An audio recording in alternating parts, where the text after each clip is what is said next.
Aspirants welcome to our YouTube channel knowledge hub में आपका एक बार फिर से स्वागत है। स्टूडेंट्स, हरियाणा सीईटी एग्जाम जो मेंस का जो पेपर होगा उसके लिए आज हम टेस्ट सीरीज स्टार्ट कर रहे हैं। ये जो टेस्ट सीरीज है इसके अंदर 100% आपसे पूछे जाएंगे और वो 100 के 100% एचएसएससी के पैटर्न पर रहेंगे। अपडेट्स की इस क्लास में हम करेंगे Haryana CET exam mock test series. 100% होंगे और इसमें खासकर जो ये तैयार किया गया है सीईटी मेंस के पर्पज से तैयार किया गया है। बाकी 5% जो है वो रूरल मार्केटिंग से ऐड कर रखे हैं जो सीईटी मेंस के अंदर पूछे जाएंगे। काफ़ी अच्छा प्रैक्टिस सेट ये तैयार किया गया है। करंट अफेयर डाल रखी है 2025 की, नया डाटा, अपडेटेड डाटा के हिसाब से हमने टेस्ट सीरीज तैयार कर रही है। इस क्लास की अगर आपको पीडीएफ चाहिए तो डिस्क्रिप्शन बॉक्स में टेलीग्राम चैनल का लिंक मिलेगा। अगर आपको पीडीएफ चाहिए तो डिस्क्रिप्शन बॉक्स में टेलीग्राम चैनल का लिंक मिलेगा और वो है नॉलेज हब 7900 करके। नॉलेज हब 7900 करके ये टेलीग्राम चैनल का लिंक है। आपको इस क्लास की पीडीएफ मिल जाएगी। जो 1 बाय 1 स्टार्ट करते हैं पहले प्रश्न से। ठीक है, जिस क्वेश्चन में आपको डाउट लगे वो आप कमेंट बॉक्स में कमेंट कर देना, भी ये समझ में नहीं आया आपको वहीं पर समझा दिया जाएगा। सबसे पहला प्रश्न जो है ये इकोनॉमिक्स का है। इसमें दिया है कि जब वस्तुओं और सेवाओं का मूल्य स्तर लगातार गिर रहा हो तो इस घटना को क्या कहते हैं? When the price level of good and services is continuously falling, what is the phenomena called? Deflation, stagflation या फिर इन्फ्लेशन? देखो, इन्फ्लेशन तो मुद्रास्फीति तो अलग चीज है, जो मुद्रा का जो पैसा गिरता है वो, जो जैसे डॉलर के मुकाबले जो रुपया कमजोर होना वो, तो इसको बोलते हैं डिफ्लेशन। जो प्राइस लेवल है गुड्स और सर्विस का वो लगातार गिरता है, इसको क्या बोला जाता है? इसको बोला जाता है डिफ्लेशन। ऑप्शन ए इसका आंसर हो जाएगा, डिफ्लेशन। हिंदी में बोलते हैं अपस्फीति। ठीक है, डिफ्लेशन इंग्लिश में इसको कहा जाता है, अपस्फीति इसको कहा देते हैं। सेकंड प्रश्न है इसमें, और प्रश्न नंबर 2 में दिया है जीएसटी को भारतीय संविधान के किस संशोधन अधिनियम के रूप में पारित किया गया था? जो जीएसटी एक्ट जो पारित हुआ था तो कौन सा कॉन्स्टिट्यूशनल अमेंडमेंट था? संविधान का कौन से नंबर का वो संशोधन था जो जीएसटी से संबंधित है, ये आपको इसमें बताना है। तो जीएसटी का जो वो संविधान संशोधन था वो था 101वां संविधान संशोधन। देखो, याद करने की तरीका क्या? 101 रुपये दान देना, दान देते ना, 101 रुपये का दान दे दिया, किसके रूप में? जीएसटी के रूप में। ठीक है, 101वां संविधान संशोधन था। कौन सा एक्ट था ये? 2016 का एक्ट था। ये एक्ट 2016 का था, लेकिन जीएसटी लागू कब से हुआ था? तो ये लागू हुआ था 1 जुलाई 2017 से। जीएसटी लागू कब हुआ था? 1 जुलाई 2017 से। अब जीएसटी में दो ही स्लैब रखी गई है, एक 18%, एक 5% और दूसरी 18%। पहले 4 स्लैब थी वो हटा दी गई है। तो प्रश्न नंबर 2 का उत्तर हो जाएगा 101वां संविधान संशोधन कब से लागू हुआ था? 1 जुलाई 2017 से पूरे भारत में लागू हुआ था GST, good and services tax. प्रश्न नंबर 3 दिया है, हाल ही में भारत सरकार ने सकल घरेलू उत्पाद की गणना के लिए कौन सा आधार वर्ष अपनाने की घोषणा करी है? जो बेस ईयर है, देखो सरकार हर बार बेस ईयर मानती है, हर 10 साल में। तो अब की बार इन्होंने कौन सा साल का जोड़ा है जो बेस ईयर मानेगी जीडीपी कैलकुलेशन करने के लिए? 2020-21, 21-22, 22-23 या फिर 23-24? तो जीडीपी कैलकुलेट करने के लिए जो बेस ईयर अब की बार जो माना गया है, सरकार ने माना है, वो है 2022-23। ऑप्शन सी इसका आंसर हो जाए क्वेश्चन नंबर 3 का। 2022-23 को इन्होंने बेस ईयर माना है। आगे है प्रश्न नंबर 4। प्रधानमंत्री नरेंद्र मोदी जी ने ड्रोन दीदी योजना की शुरुआत कब की थी? ड्रोन दीदी योजना की शुरुआत कब की गई थी? मार्च 23 2022 को, 8 मार्च 2024, 28 नवंबर 2023 या फिर 17 अगस्त 2021? देखो, ड्रोन दीदी योजना, पहले तो ये देखो ड्रोन दीदी योजना है क्या। तो ये जो ड्रोन दीदी योजना थी ये महिलाओं को सब्सिडी पर ड्रोन देने के लिए, कृषि के लिए, कृषि के क्षेत्र में महिलाओं को आत्मनिर्भर बनाने के लिए योजना शुरू की गई थी कृषि के क्षेत्र में। ठीक है, ड्रोन तकनीक से, ताकि वो सीख सके। और ये योजना लॉन्च कब की गई थी? 28 नवंबर 2023 को लॉन्च करी गई थी। 28 नवंबर 2023 को महिलाओं के लिए है, ये ध्यान रखना, कृषि के क्षेत्र में है, उनको ड्रोन पे सब्सिडी वगैरह देने के लिए। ऑप्शन बी इसका आंसर हो जाएगा प्रश्न नंबर 4 का। प्रश्न नंबर 5 दिया है, अम्ब्रेला लेजिस्लेशन किसे कहते हैं? अम्ब्रेला लेजिस्लेशन क्या है, ये क्यों चर्चा में है, क्या चीज है ये? अब इसके पहले तो ऑप्शन देखो, उसके बाद आपको समझ में आएगा। अम्ब्रेला लेजिस्लेशन, तो प्रश्न नंबर 5 के जो ऑप्शन दिया है वो है, पहला तो है नेशनल ग्रीन ट्रिब्यूनल एक्ट, दूसरा है बायोडाइवर्सिटी एक्ट, तीसरा है इन्वायरमेंटल एक्ट, चौथा है फॉरेस्ट कंजर्वेशन एक्ट। तो अम्ब्रेला जो लेजिस्लेशन है, अम्ब्रेला लेजिस्लेशन है, ये किससे संबंधित है? ये है इन्वायरमेंट एक्ट से संबंधित है। पर्यावरण जो संशोधन जो अधिनियम था, पर्यावरण संरक्षण अधिनियम, कौन सा अधिनियम था ये? 1986 का। तो इसका आंसर क्या हो जाएगा? ये पर्यावरण संरक्षण अधिनियम 1986, उससे संबंधित है ये अम्ब्रेला लेजिस्लेशन। ठीक है, ऑप्शन सी इसका आंसर हो जाएगा। प्रश्न नंबर 6, IRDAI, इसकी फुल फॉर्म बताओ। IRDAI, तो IRDAI क्या होता है? ये है insurance regulatory and development authority of India. Option A ही इस आंसर हो जाएगा, insurance regulatory and development authority of India, ये है IRDAI। ऑप्शन ए इसका आंसर हो जाएगा क्वेश्चन नंबर 6 का। आगे दिया है क्वेश्चन नंबर 7, प्रश्न नंबर 7, तक्कोलम का युद्ध किसके बीच में हुआ था? The battle of Takkolam. Takkolam की लड़ाई किस किसके बीच में हुई थी? क्या है ये तक्कोलम की लड़ाई? ये बताना आपको। तो तक्कोलम की लड़ाई किसके बीच में हुई थी? चोल और चालुक्य, चोल और होयसाल, चोल और राष्ट्रकूट, चोल और पांड्या। तो तक्कोलम का जो युद्ध हुआ था, द बैटल ऑफ तक्कोलम, ये लड़ा गया था 1948 949 1948 1949 में, सॉरी 948 949, सॉरी 1900 नहीं 948 948 949 ईस्वी में लड़ा गया था। किसके बीच में? चोल और राष्ट्रकूट शासकों के बीच में। चोल और राष्ट्रकूट शासकों के बीच में हुआ था 948 949 948 949 ईस्वी के। ठीक है, इसमें जीते कौन थे? राष्ट्रकूट जीते थे इसके अंदर, ध्यान रखना। और चोल जो राजदित्य था, चोलों का जो राजा था राजदित्य, वो हार गया था, उसकी मृत्यु हो गई थी। ठीक है, राष्ट्रकूट जीते थे। और राष्ट्रकूट की तरफ से किसने युद्ध लड़ा था? ये कृष्ण तृतीय ने। कृष्ण तृतीय ने राजकूटों की तरफ से करा था। और चोल की तरफ से कौन था?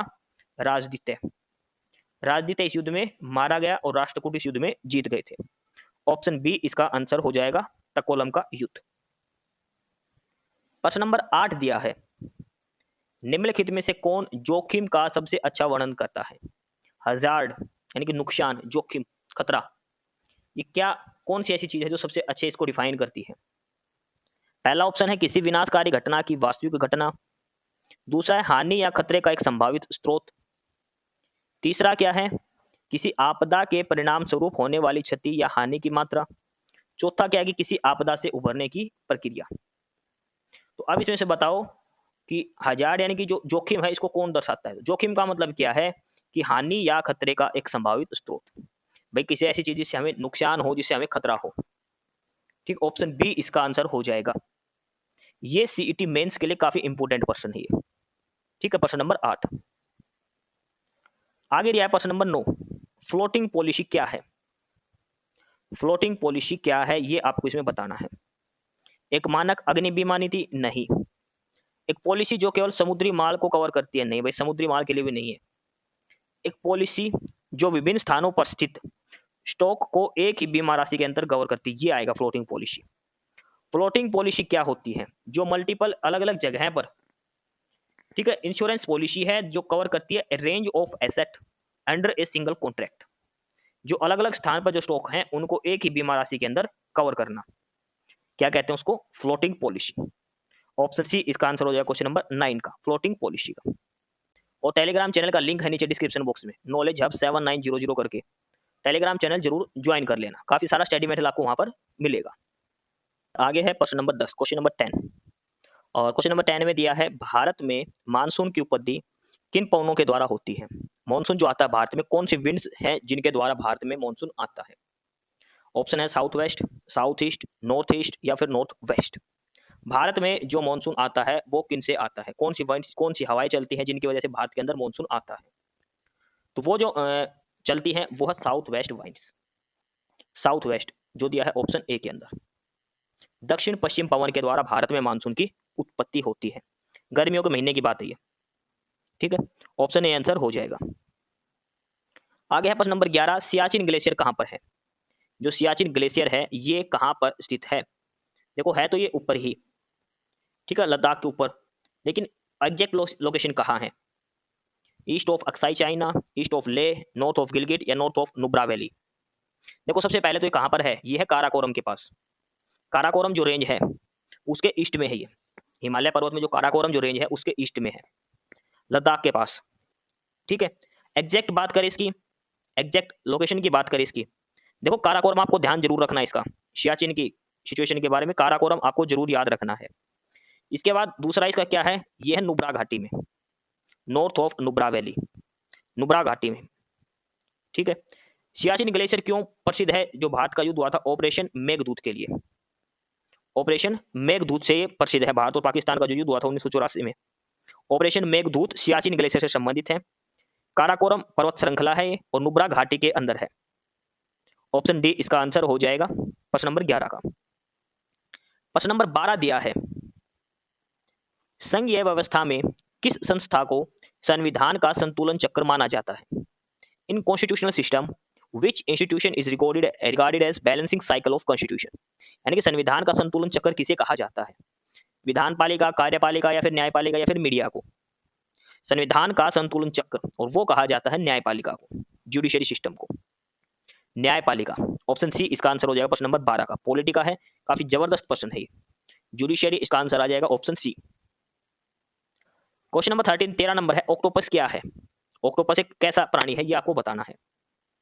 एन आर्थ्रोपोड, एकिनोडर्म, हेमिकोर्डेट या फिर मोलस्क।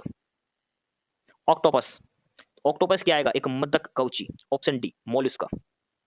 ऑक्टोपस क्या है, मोलस्का, ऑप्शन डी इसका आंसर हो जाएगा क्वेश्चन नंबर 13 का। क्वेश्चन नंबर 14 प्रश्न नंबर 14 दिया है, मानव स्वास्थ्य के लिए ट्रांस फैट, जो ट्रांस वसा है, वो सामान्यतः हानिकारक समझी जाती है क्योंकि यह खालिस्तान का स्तर कम करती है। किसका लेवल जो है लो कर देती है हमारी बॉडी के अंदर। जो ट्रांस फैट होती है, जो एक्स्ट्रा फैट होती है हमारे शरीर के अंदर, उसको हम हानिकारक मानते हैं क्योंकि हमारे शरीर में किस चीज़ का लेवल है जो कम कर देती है, या हमारे शरीर में कुछ ऐसी चीज़ है जिसका लेवल ये कम कर देती है। तो ऐसी कौन सी चीज़ है जिसका लेवल ये कम कर देती है, ट्रांस फैट। देखो trans fat level, low level की बात हो रही है। अगर ये बात आता है ना हाइयर, देखो लोअर लेवल करती है तो ये करती है हाई डेंसिटी की। अगर ये पूछता हाइयर, किसका हाइयर बढ़ा देती है, किसका लेवल बढ़ा देती है, तो बढ़ाती है लो डेंसिटी फैट का। आपको ऑप्शन दिखा रखे ये रहा, हाई डेंसिटी लिपोप्रोटीन, इसका तो लेवल क्या कर देती है, ये लो कर देती है। और लो डेंसिटी लिपोप्रोटीन, इसका लेवल क्या कर देती है, ये हाई कर देती है, ट्रांस फैट, इसलिए हमारे शरीर के लिए नुकसान कर देती है। जो हाई डेंसिटी लिपोप्रोटीन होता है ये गुड कैरोस्ट्रोल बोला जाता है इसको, हमारे शरीर के लिए गुड कैरोस्ट्रोल होता है ये, HDL, हाई डेंसिटी लिपोप्रोटीन। इसके लेवल को कम कर देती है ट्रांस फैट, इसलिए हमारे शरीर के लिए नुकसानदायक है ट्रांस फैट। और लो डेंसिटी जो लिपोप्रोटीन है इसको हाई कर देती है इसके लेवल को। तो इसने पूछा था किसका लेवल लो कर देती है, तो ये कर देती है HDL का, हाई डेंसिटी लिपोप्रोटीन का। ऑप्शन ए आंसर हो जाएगा। प्रश्न नंबर 15 दिया है, रूरल मार्केटिंग से संबंधित है। कौन सी ग्रामीण विपणन की रूरल मार्केटिंग के समक्ष एक प्रमुख चुनौती नहीं है।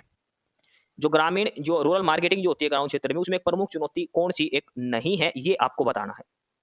3 है जो मुख्य प्रॉब्लम है और एक नहीं है। देखो संचार की कमी बिल्कुल है, ये तो एक चुनौती है। इसने पूछा जो नहीं है वो बताना है। मीडिया की उपलब्धता भी नहीं है, ये भी एक चुनौती है। नकली ब्रांडों की भी समस्या है। अत्यधिक बैंक सुविधाएं, ये नहीं है। ये कोई ऐसी चुनौती नहीं है, अत्यधिक बैंक सुविधाएं हो रखी है, ऐसा कुछ भी नहीं है। रूरल मार्केटिंग में जो मेजर चैलेंजेस हैं, जो सबसे बड़ी चुनौतियां हैं, वो क्या क्या है, संचार के साधनों की कमी है, मीडिया की उपलब्धता नहीं और नकली ब्रांडों की। ये 3 आएगा, ये नहीं आएगा। इसमें नहीं पूछा है तो ऑप्शन डी इसका आंसर हो जाएगा, अत्यधिक बैंकिंग सुविधाएं। हालांकि पुराने समय की बात है, अब तो मीडिया भी है, ब्रांडों की जानकारी भी है, संचार की भी कमी अब नहीं है। ठीक है, लेकिन रूरल मार्केटिंग के अंदर ये ऐसे ही दिया गया है एग्जैक्ट पुराने डाटा के आधार पर। आगे दिया है प्रश्न नंबर 16। इसमें पूछा है वल्नरेबिलिटी यानी कि सुभेद्यता क्या होता है। सुभेद्यता, वल्नरेबिलिटी क्या है, इसको क्या कहा जाता है, क्या होती है ये। ऑप्शन ए है किसी समुदाय द्वारा आपदा का पूर्व अनुमान करने की क्षमता। देखो वल्नरेबिलिटी क्या होती है, किसी भी चीज को भेदने की क्षमता, किसी भी चीज को भेदना। सुभेद्यता नहीं, किसी चीज को भेदना, किसी चीज से आर पार निकल जाना, ये होता है। पहला ऑप्शन है किसी समुदाय द्वारा आपदा का पूर्व अनुमान करने की क्षमता, ये तो गलत है। दूसरा है कि किसी समुदाय द्वारा आपदा का प्रबंध करने की नीति, प्रबंध करने की भी नीति नहीं कहलाता, ये भी नहीं है। तीसरा क्या दिया है, किसी समुदाय द्वारा आपदा का सामना करने तथा उससे उभरने की न्यून क्षमता या दशा, ये होती है वल्नरेबिलिटी। जो भी आपके पास आपदा मुसीबत आती है उससे उभरने की जो क्षमता, जो दशा है, वल्नरेबिलिटी वो होती है। ऑप्शन सी इसका आंसर हो जाएगा प्रश्न नंबर 16 का। प्रश्न नंबर 17 है, यदि कोई बल्ब 1000 जूल की ऊर्जा का उपयोग करता है और 20 सेकंड तक चालू रहता है तो बल्ब द्वारा उपयोग शक्ति यानी कि पावर क्या है। देखो उसके जूल एनर्जी दे दी, 100 जूल की एनर्जी है, टाइम दे दिया 20 सेकंड, आपको बल्ब की पावर बतानी है, कितनी ऊर्जा जो शक्ति का है वो प्रयोग करेगा बल्ब, ये बताना है आपको। ठीक है, तो अब इसमें देखो पावर क्या होती है, पावर क्या होती है, ये होगा वर्क डन अपॉन में टाइम कंज्यूम्ड। ठीक है, एनर्जी अपॉन में टाइम या वर्क अपॉन में टाइम। वर्क कितना दे रखा है 100 जूल, टाइम कितना दे रखा है 20 सेकंड, 100/20 करें कितना आएगा 5 वाट। पावर की दूसरी यूनिट क्या होती है, जूल पर सेकंड भी होती है, भी ध्यान रखना, जूल पर सेकंड ये भी इकाई होती है पावर की। एनर्जी अपॉन में टाइम यानी कि 5 वाट, इसका आंसर आ जाएगा ऑप्शन डी, प्रश्न नंबर 17 का।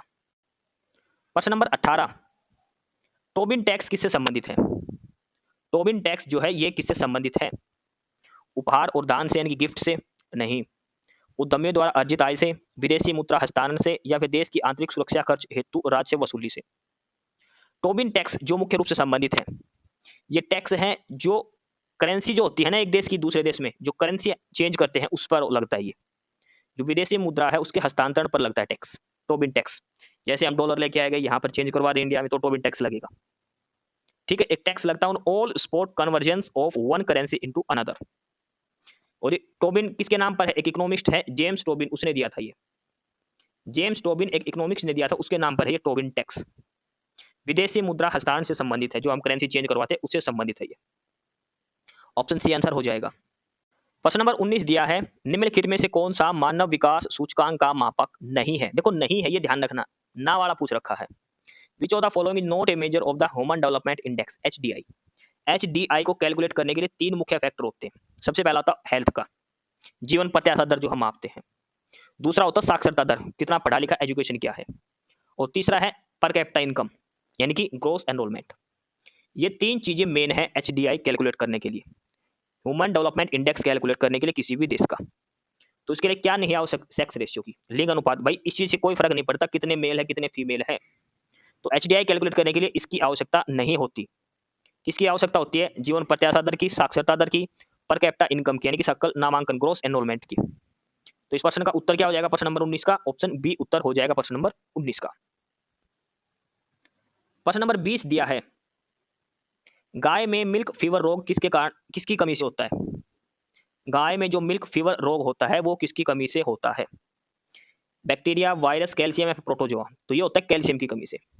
देखो कैल्शियम की कमी से आदमी के अंदर को क्या होता है, हड्डियां कमजोर हो जाती है हड्डी से, लेकिन गाय के अंदर क्या होता है, मिल्क फीवर रोग हो जाता है ये कैल्शियम की कमी से। मिल्क फीवर का दूसरा नाम क्या है, मिल्क फीवर जो है इसका दूसरा नाम क्या है, तो इसका दूसरा नाम है हाइपोकैल्सेमिया। कैल्सेमिया, हाइपोकैल्सेमिया, कैल्शियम की कमी से हाइपोकैल्सेमिया रोग हो जाता है गाय के अंदर, हाइपोकैल्सेमिया। ठीक है, वायरस की वजह से ये लोग होता है, ये भी ध्यान रखना, रैप्डो वायरस होता है। तो ऑप्शन सी आंसर हो जाएगा, कैल्शियम की कमी से मिल्क फीवर होता है, हाइपोकैल्सीमिया इसको कहा जाता है। प्रश्न नंबर 21 दिया है, कंप्यूटर और कीबोर्ड के बीच संचार आमतौर पर किस प्रकार के ट्रांसमिशन से होता है। Communication between a computer and a keyboard typically involves transmission automatic, full duplex, half duplex या फिर सिंप्लेक्स।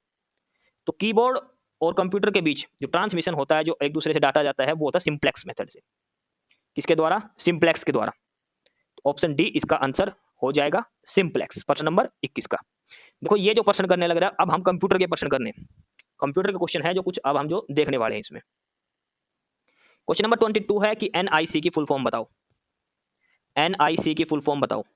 नेटवर्क इंटरनेट कनेक्शन गलत है, network interface card, network integrated card, network internet card. तो NIC होता है network interface card, option B इसका answer हो जाएगा। मोस्ट इंपोर्टेंट प्रश्न है कंप्यूटर का, नेटवर्क इंटरफेस कार्ड इसको कहा जाता है, ऑप्शन बी इसका आंसर होगा क्वेश्चन नंबर 22 का। आगे है क्वेश्चन नंबर 23, कंप्यूटर का ही प्रश्न आगे, प्रश्न नंबर 23, निम्नलिखित में से किस नेटवर्किंग डिवाइस को प्रोटोकॉल कन्वर्टर कहा जाता है। प्रोटोकॉल कन्वर्टर किसे कहते हैं, कौन सी डिवाइस है नेटवर्किंग डिवाइस जिसको प्रोटोकॉल कन्वर्टर कहते हैं, रिपीटर, फायरवॉल, गेटवे या फिर स्विच। तो प्रोटोकॉल कन्वर्टर कहा जाता है गेटवे को, ऑप्शन बी इसका आंसर होगा क्वेश्चन नंबर 23 का, गेटवे। क्वेश्चन नंबर 24 है, कंप्यूटर में बिजली की आपूर्ति बंद करने पर किस मेमोरी का डाटा नष्ट हो जाता है। कंप्यूटर का एकदम से बिजली बंद कर दी तो कौन सी मेमोरी का डाटा है जो चला जाता है, सबसे पहले कौन सी मेमोरी है जो कंप्यूटर में वो गायब होती है, रैम, रोम, EPROM या फिर प्रोम। रैम क्या होता है, रैंडम एक्सेस मेमोरी, रोम क्या है, रीड ओनली मेमोरी। तो कौन सा डाटा लॉस्ट होता है जब हम बंद करते हैं कंप्यूटर को, तो रैम का, ऑप्शन ए, रैम एक टेम्परेरी वोलेटाइल मेमोरी होती है ये। ऑप्शन ए इसका आंसर हो जाएगा प्रश्न नंबर 24 का। प्रश्न नंबर 25, और यहां से अब हमारी शुरू होती है हरियाणा जीके। अब लगभग हम 25% करेंगे हरियाणा जीके के। इस क्लास की पीडीएफ के लिए आपको डिस्क्रिप्शन बॉक्स में टेलीग्राम चैनल का लिंक दिया है, नॉलेज हब 7900 करके। हरियाणा जीके का पहला प्रश्न है ये। इसमें दिया है रीचिंग द अनरीच्ड अवधारणा के साथ मेवात के पुन्हाना में देश की पहली मोबाइल कोर्ट कब स्थापित की गई। देखो मेवात, और मेवात के अंदर एक जगह है पुन्हाना, वहां पर इंडिया की पहली मोबाइल कोर्ट स्थापित करी गई थी। और क्या कंसेप्ट था, रीचिंग द अनरीच्ड, यानी कि जिसके पास कुछ भी ना पहुंचा वहां तक पहुंच। ये मोबाइल कोर्ट कब शुरू की गई थी, मार्च 2005, सितंबर 2008, अगस्त 2007 या फिर दिसंबर 2010। तो मेवात में जो मोबाइल कोर्ट स्थापित की गई थी सबसे पहले देश में, तो वो की गई थी अगस्त 2007 के अंदर। अगस्त 2007 के अंदर ये स्थापित की गई थी। ऑप्शन बी इसका आंसर हो जाएगा क्वेश्चन नंबर 25 का, हरियाणा जीके का जो पहला प्रश्न है। आगे दिया है प्रश्न नंबर 26। इसमें दिया है 1986-87 में जननायक चौधरी देवीलाल ने किस आंदोलन का नेतृत्व किया था। डेट दे रखी है इसमें पहले से 1986 और 87। 1986-87 में जो देवीलाल ने कौन से नेतृत्व आंदोलन का नेतृत्व किया था, किसान आंदोलन, आम जन संघर्ष आंदोलन, न्याय युद्ध या फिर हरियाणा किसान संघर्ष युद्ध। तो 1986-87 में जो चौधरी देवीलाल ने आंदोलन चलाया था वो चलाया था न्याय युद्ध। न्याय युद्ध इन्होंने ये आंदोलन चलाया था 1987 के अंदर हरियाणा के अंदर, और ये था किसान मजदूरों के लिए, ठीक है, लेबर के लिए था ये, किसान और लेबर के लिए था ये युद्ध। और इसी युद्ध के ये जो न्याय युद्ध जो चलाया था, जो आंदोलन चलाया था, युद्ध नहीं था, एक आंदोलन था न्याय युद्ध के नाम से। इसी के बाद इन्होंने लोक दल की स्थापना करी थी, जो इनेलो जो बाद में बनी थी, इनेलो बनी थी जो, इसी के आधार पर इन्होंने पार्टी बनाई थी लोक दल। चौधरी देवीलाल हरियाणा के 2 बार सीएम बने थे। एक बार तो 1977 में बने थे, 77 से 79, और एक बार इस आंदोलन की वजह से बने थे 1987 से लेकर 1989 तक। 2 बार ये हरियाणा के सीएम रह चुके हैं चौधरी देवीलाल। ऑप्शन सी उत्तर हो जाएगा न्याय युद्ध आंदोलन, न्याय युद्ध आंदोलन, ठीक है। आगे है प्रश्न नंबर 27। हाल ही में देश का पहला संविधान संग्रहालय कहाँ खोला गया। भारत का पहला जो कॉन्स्टिट्यूशनल म्यूजियम कहाँ खोला गया, तो ये खोला गया है हरियाणा के अंदर, ओपी जिंदल यूनिवर्सिटी है एक, ओपी जिंदल यूनिवर्सिटी है। कहाँ पर है ये, सोनीपत के अंदर है, वहां पर खोला गया है संविधान संग्रहालय, संविधान म्यूजियम खोला गया है। कब खोला गया था ये, 23 नवंबर 2024 को। 23 नवंबर 2024 को देश का पहला संविधान संग्रहालय खोला गया था ओपी जिंदल यूनिवर्सिटी सोनीपत के अंदर। तो कहाँ, हरियाणा में खोला गया है, और किस डिस्ट्रिक्ट की बात है, सोनीपत डिस्ट्रिक्ट के अंदर, ओपी जिंदल यूनिवर्सिटी के अंदर, 23 नवंबर 2024 को। आगे दिया है प्रश्न नंबर 28, और इसमें दिया है 2011 की जनगणना के अनुसार हरियाणा के किस जिले में नगरों की संख्या सबसे ज्यादा है। टाउन, नगर जो मतलब गांव से और शहर के बीच का जो होता है वो। देखो अगर सबसे ज्यादा शहरी आबादी की बात करी जाए, भाई शहर में लोग कहाँ रहते हैं, तो वो होते हैं फरीदाबाद के अंदर। सबसे ज्यादा पॉपुलेशन बात करी जाए फरीदाबाद के अंदर, पॉपुलेशन डेंसिटी की बात करें सब कुछ फरीदाबाद के अंदर। लेकिन इसने पूछा टाउन्स यानी कि शहर जो कस्बे हैं वो सबसे ज्यादा कहाँ पर हैं, तो सबसे ज्यादा शहर जो है वो अम्बाड़ा डिस्ट्रिक्ट के अंदर, अम्बाड़ा डिस्ट्रिक्ट के अंदर सबसे ज्यादा नगर हैं। ऑप्शन डी इसका आंसर हो जाएगा प्रश्न नंबर 28 का। आगे दिया है प्रश्न नंबर 29, रुक्मणी विवाह जो एक कविता है, इसके रचनाकार कौन है। रुक्मणी विवाह ये किसने लिखा था, ताऊ सांगी ने, राजकुमार निजात ने, जगत दत्त मिश्रा ने या फिर स्वामी हरिदास ने। रुक्मणी विवाह, और ये लिखा था ताऊ सांगी ने, ताऊ सांगी ने। ऑप्शन ए उत्तर हो जाएगा प्रश्न नंबर 29 का। आगे क्वेश्चन नंबर 30, प्रश्न नंबर 30, हरियाणा के किस जिले से बीमा सखी योजना का शुभारंभ किया गया। देखो बीमा सखी योजना, इसका उद्घाटन करा था प्रधानमंत्री ने, ठीक है। इसका शुभारंभ किसने करा था, प्रधानमंत्री ने करा था। किस डिस्ट्रिक्ट से करा था इन्होंने ये, और ये हुआ था कब, अभी ये 9 दिसंबर की बात है, ये 9 दिसंबर को। और कहाँ से करा था इन्होंने, 9 दिसंबर 2024 की बात है ये, और ये करा था इन्होंने पानीपत डिस्ट्रिक्ट से, पानीपत डिस्ट्रिक्ट से, ठीक है। बीमा सखी योजना पानीपत डिस्ट्रिक्ट से इन्होंने करी थी 9 दिसंबर 2024 से। ऑप्शन बी इसका आंसर हो जाएगा प्रश्न नंबर 30 का। आगे दिया प्रश्न नंबर 31, पत्री आभूषण हरियाणा की संस्कृति के अनुसार किस अंग का आभूषण है? पत्री जो आभूषण है वो हम कहाँ पहनते हैं? कान में, गले में, नाक में या फिर पैर में? तो पत्री जो आभूषण है ये कहाँ पहना जाता है? गले के अंदर। गला जो है वहां पर धारण किया जाता है पत्री आभूषण को। ऑप्शन सी उत्तर हो जाएगा प्रश्न नंबर 31 का। आगे दिया है प्रश्न नंबर 32। हरियाणा राज्य सहकारी कृषि एवं ग्रामीण विकास बैंक HSCARDB की स्थापना कब हुई? Haryana state cooperative agriculture and rural development bank. देखो इसकी फुल फॉर्म जरूर याद रखना, क्योंकि एक बार पेपर हुआ था सीईटी का, जो प्रीलिम्स हुआ था पहले वाला, उसमें फुल फॉर्म पूछी गई थी अलग अलग की। तो ये भी एक इंपॉर्टेंट है, HSCARDB, Haryana state cooperative agriculture and rural development bank. Haryana राज्य सहकारी कृषि एवं ग्रामीण विकास बैंक।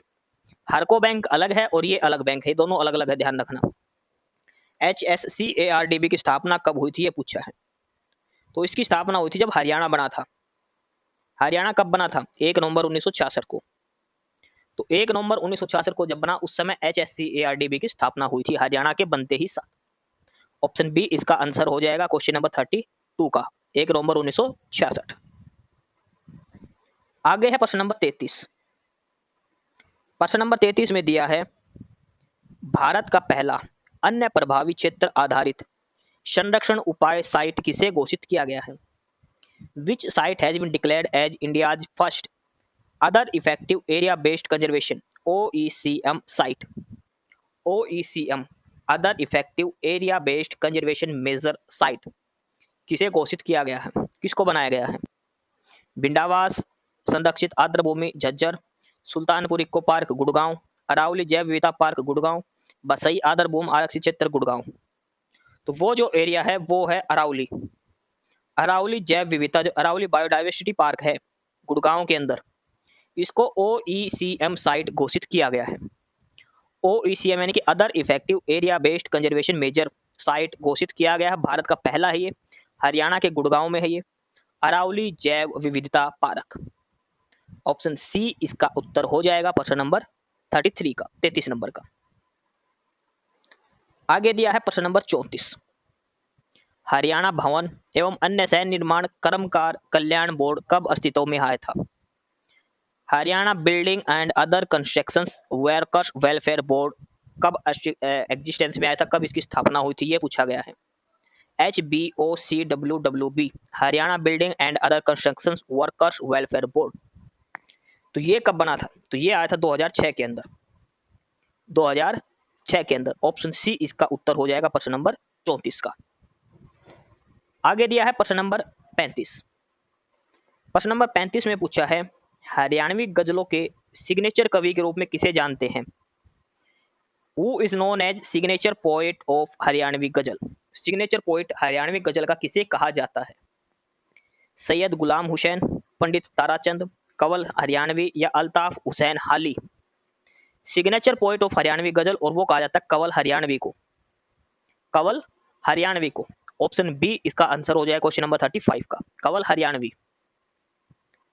आगे है प्रश्न नंबर 36 और इसमें दिया गया है हरियाणा के किस प्राचीन स्थल से अभिवादन का प्राचीन एवं दुर्लभ साक्ष्य नमस्कार मुद्रा में रथ योगी की मूर्ति प्राप्त हुई है?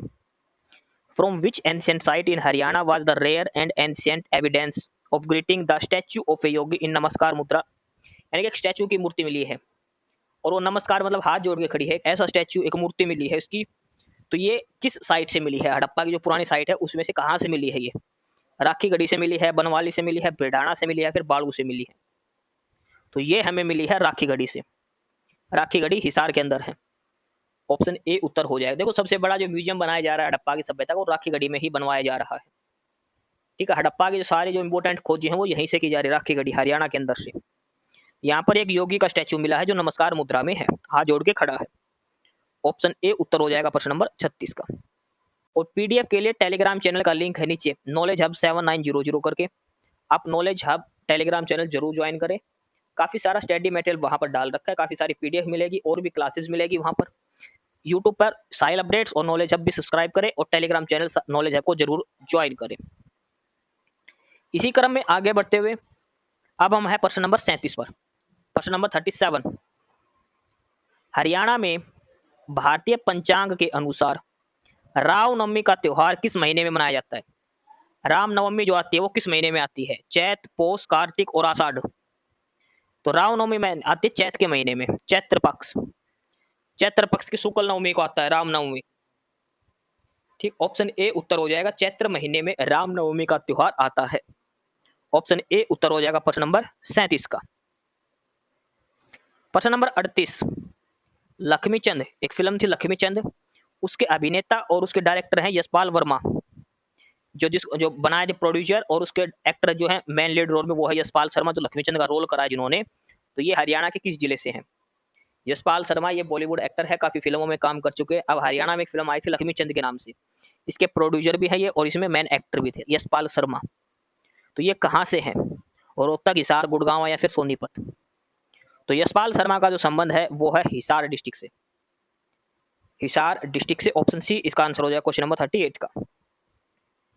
आगे प्रश्न नंबर 39, ओलंपिक में शूटिंग में पदक जीतने वाली पहली भारतीय महिला मनु भाकर का जन्म कब हुआ था? मनु भाकर, जिसने ओलंपिक के अंदर सबसे पहला शूटिंग में गोल्ड मेडल जीता, गोल्ड नहीं मेडल जीता है, ब्रॉन्ज जीता था हालांकि उन्होंने। तो ये कहाँ से है?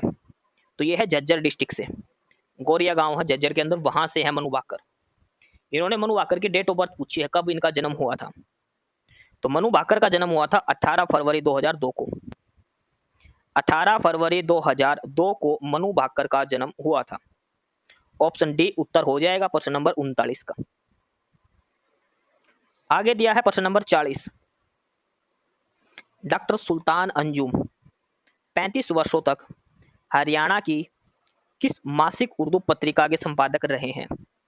डॉक्टर सुल्तान अंजुम है, ये 35 साल तक इन्होंने हरियाणा की एक मंथली उर्दू कविता लिखी, मैगजीन लिखी है, उर्दू मैगजीन लिखी है हर महीने की जो आती है। कौन सी मैगजीन इन्होंने लिखी है डॉक्टर अंजुम सुल्तान ने? तामीर ए हरियाणा, नगमत ए हरियाणा, जज्बात ए हरियाणा या फिर निगार सात ए हरियाणा। देखो उर्दू मैगजीन है तो उर्दू में ही नाम दिया है इनके। तो कौन सी लिखी है मैगजीन इन्होंने लगातार 35 साल तक? तो वो है तामीर ए हरियाणा। ऑप्शन ए इसका उत्तर हो जाएगा प्रश्न नंबर 40 का। तामीर ए हरियाणा पत्रिका का संपादन किया है 35 साल तक डॉक्टर सुल्तान अंजुम ने। आगे है प्रश्न नंबर 41, हरियाणा में टांगरी नदी अपनी यात्रा कहां से शुरू करती है?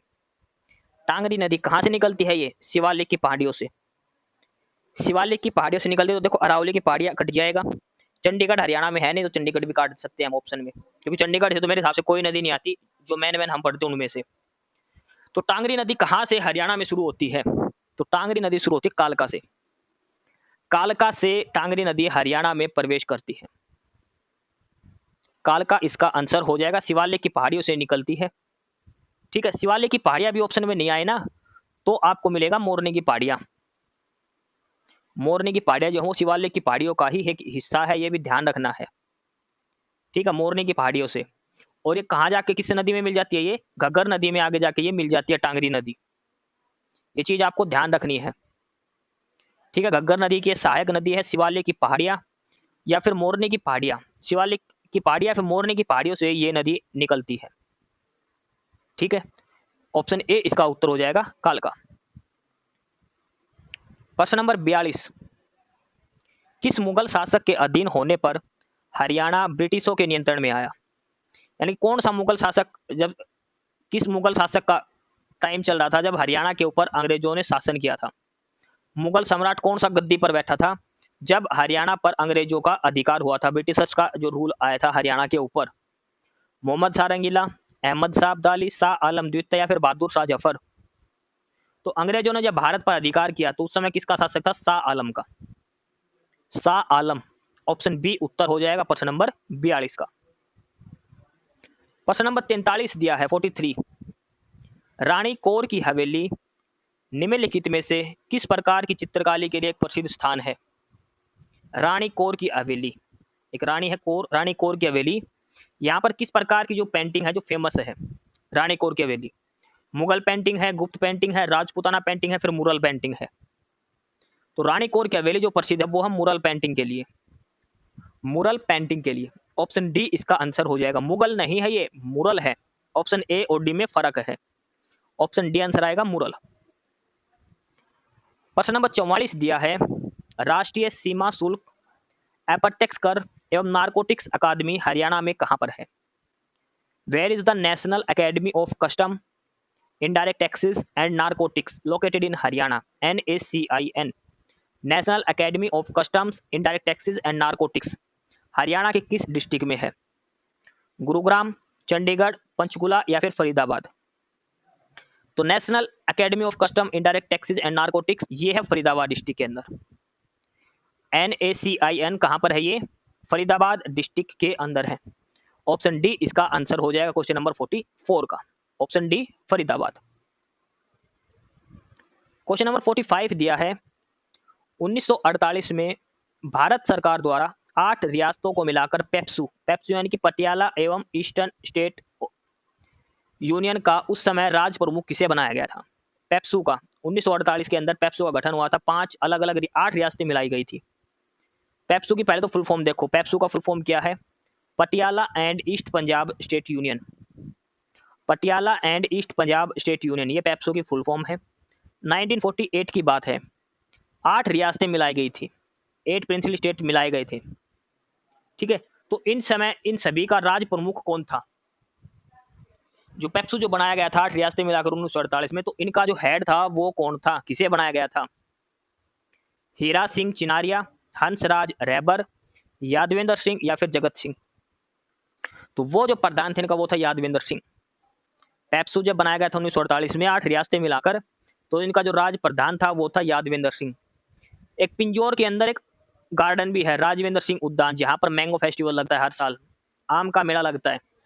यादवेंद्र सिंह गार्डन के अंदर लगता है, पिंजौर के अंदर है, यादवेंद्र सिंह उद्यान है वहां पर।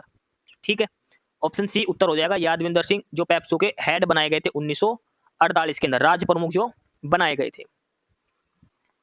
प्रश्न नंबर 46 दिया है कि हरियाणा में पंचकुला में डायल 112 की शुरुआत कब हुई थी? देखो डायल 112 की शुरुआत कहां से हुई थी? पंचकुला से। तो इसने पूछा किस डेट में डायल 112 की शुरुआत हुई थी?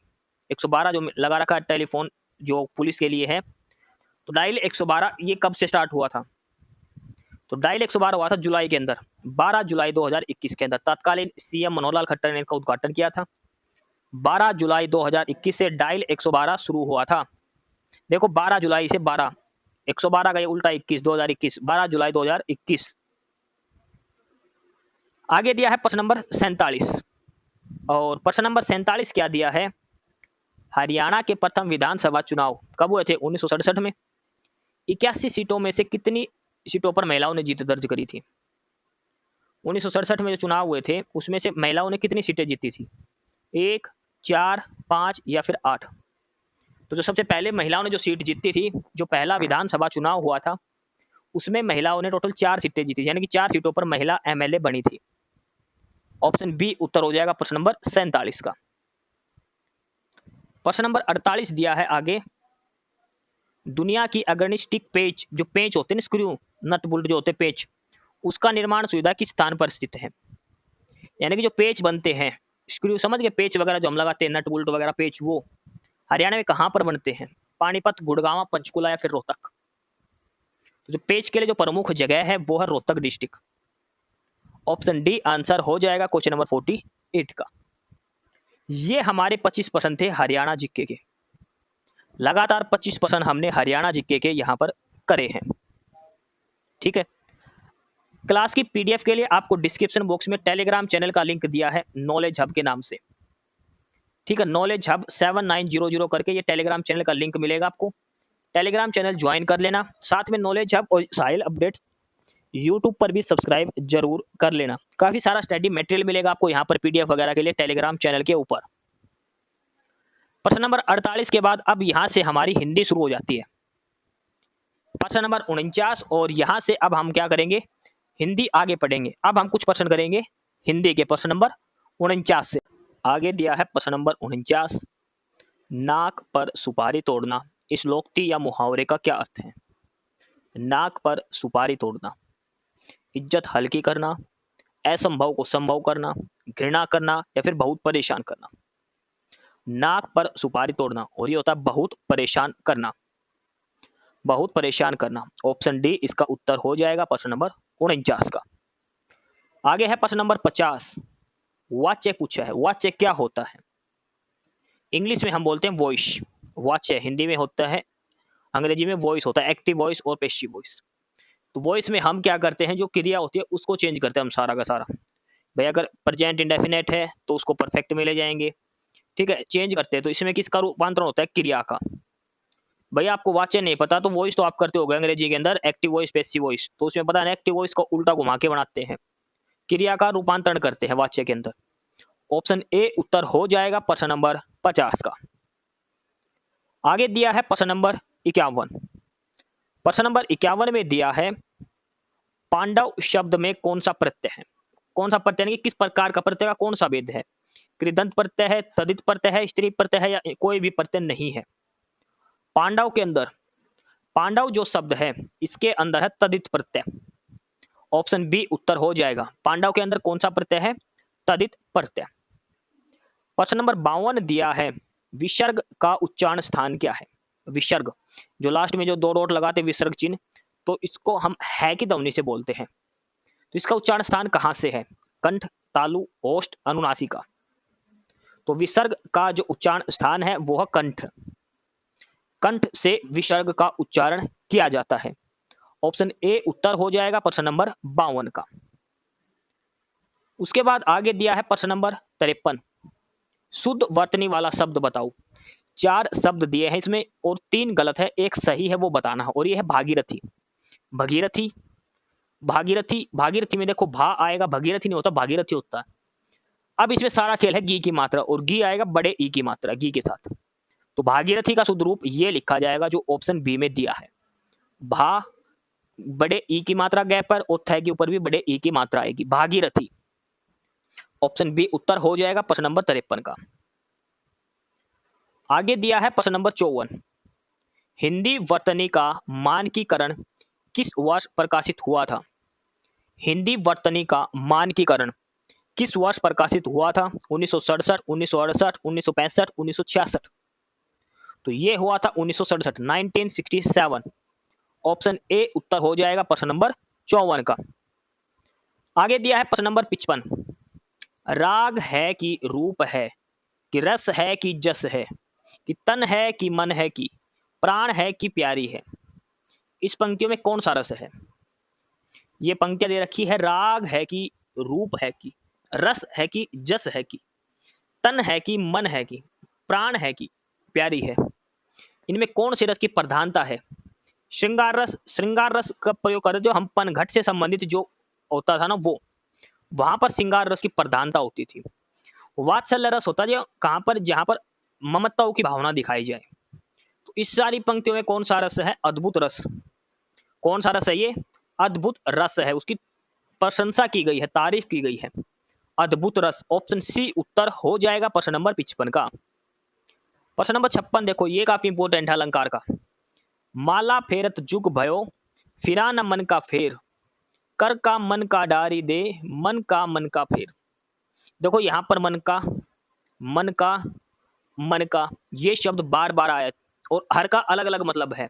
ये मन का तो होता है मोती, जो माला के मोती होती है वो। ये मन का मतलब हमारे दिल का, हमारे भीतर, वो मन का, ठीक है। तो इसमें क्या आएगा, कौन सा अलंकार है इसमें? माला फेरत जुग भया, फिरा न मन का फेर, कर का मन का डारी दे, मन का फेर। रूपक, उपमा, अनुप्रास या फिर लमक? तो ये अलंकार है यमक अलंकार। ऑप्शन डी उत्तर हो जाएगा, यमक अलंकार इसमें दिया गया है प्रश्न नंबर 56 के अंदर। प्रश्न नंबर 57 देखो, दोहा में कितनी मात्राएं होती हैं? दोहा के अंदर, दोहा में कितनी मात्रा होती है? 24 मात्रा। दोहा में कितनी मात्रा होती है? 24 मात्राएं होती है। प्रश्न नंबर 58 है, गंगा जल में कौन सा समास है? गंगा जल, गंगा का जल, तो इसमें कौन सा समास है? तत्पुरुष, कर्मधारय, बहुवीर्य, द्वंद्व। तो इसमें समास आएगा तत्पुरुष समास। गंगा जल, गंगा का जल, तत्पुरुष समास इसके अंदर दिया गया है। प्रश्न नंबर 58 का ऑप्शन ए उत्तर हो जाएगा। आगे दिया है प्रश्न नंबर 59। कुशासन का संधि विच्छेद बताओ। कुशासन का संधि विच्छेद आपको बताना है। कु प्लस आसन, कुशा प्लस असन, कुश प्लस आसन, कुशा प्लस आसन।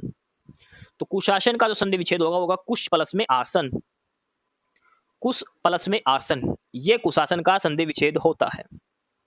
ऑप्शन सी उत्तर हो जाएगा।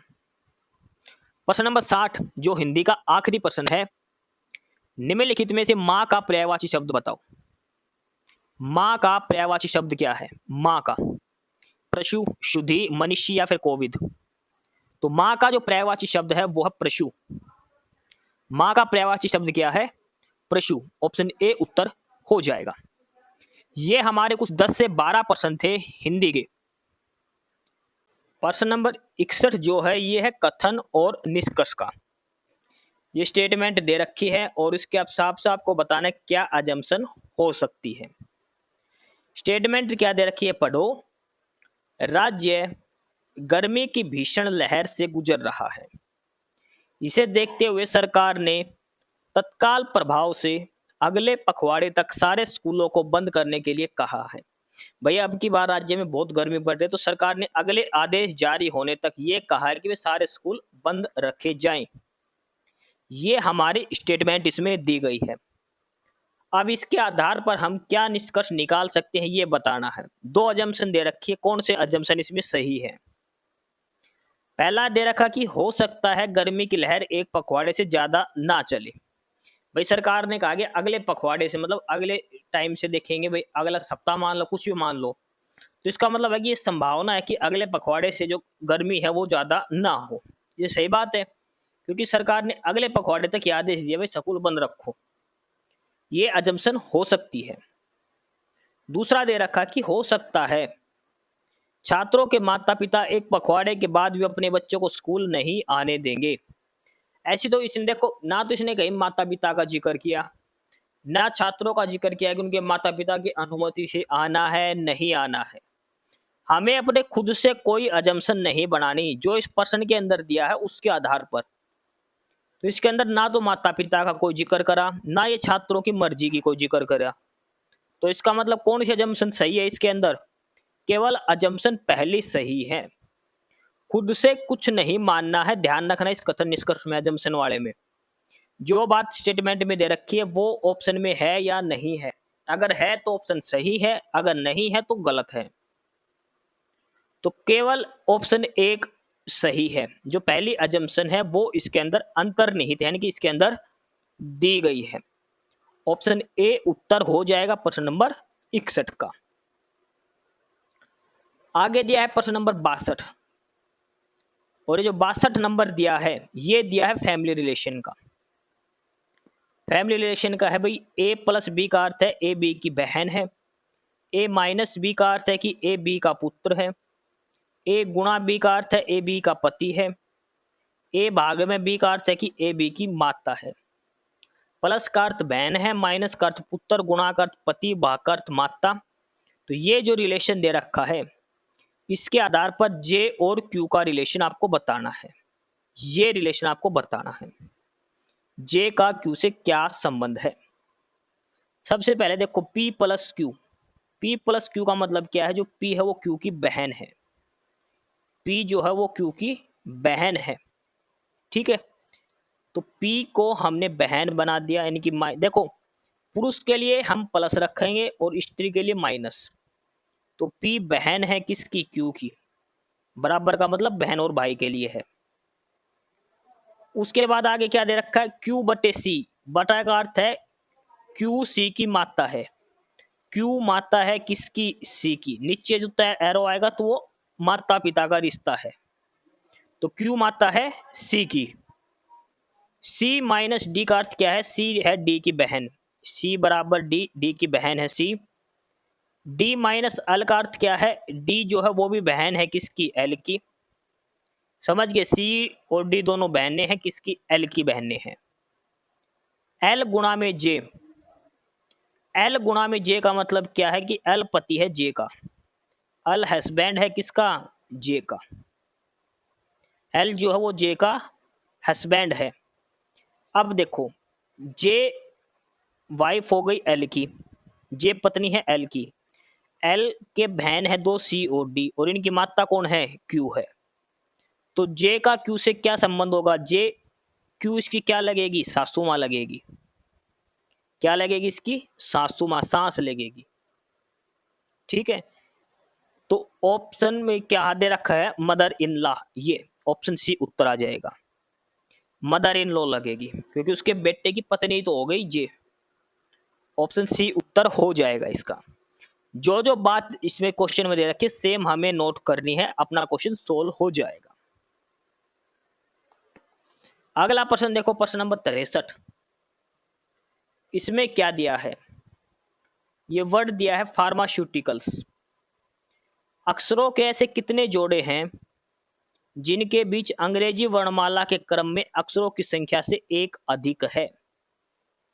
एक अधिक है, जैसे हम पी से शुरू करें, पी क्यू आर, आर यहां आना चाहिए लेकिन एक अधिक है ये दे रखा है इसके अंदर। नॉर्मली हमसे पर्सन जो पूछता है वो ये आएगा भाई फार्मास्यूटिकल में अल्फाबेटिकली ऑर्डर में कितने लगे हुए हैं। तो जैसे पी से शुरू करेंगे, P Q R S T U V W X Y Z, कहीं भी कुछ नहीं है।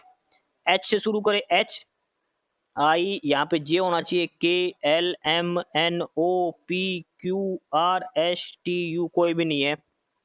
ऐसे होता था, ए से शुरू करते तो यहाँ पे B C D E F G H I ऐसे होना था, लेकिन ऐसा कुछ भी नहीं है। लेकिन इसने वो पूछा भी नहीं, इसने पूछा है जो अक्षरों का क्रम है अंग्रेजी वर्णमाला के क्रम में अक्षरों की संख्या से एक अधिक है। अक्षरों की संख्या से एक अधिक है, जो गैप है वो एक अधिक का गैप है। जैसे पी से शुरू करें तो क्यू और आर, अगर आर यहां पर होता तो अल्फाबेटिकली ऑर्डर में होता, आर इससे अगला दे रखा एक प्लस, तो एक तो हो गया ये आर लेटर। पी से शुरू करेंगे तो आर, एस टी यू, मतलब कहने का मतलब है कि एक अगला वर्ड जो वर्ड हम काउंट करें वो होना चाहिए। S T U V W x, और कुछ नहीं है। एच से शुरू करो, आई जे के एल एम, एक मतलब अक्षर छोड़ दो, उसके हिसाब से पूछे। एक अधिक का मतलब है कि शुरू में एक अक्षर छोड़ दो, उसके बाद आगे काउंट करते रहो। ठीक है, तो इसमें ऐसे कितने लेटर्स बनेंगे, 0, 3, 1 या फिर 2, ऐसे इसमें कितने लेटर बनेंगे। तो इसके अंदर ऐसे 2 बनेंगे, एक तो आर वाला है, एक दूसरा और बनेगा। ऑप्शन सी इसका उत्तर हो जाएगा प्रश्न नंबर 63 का।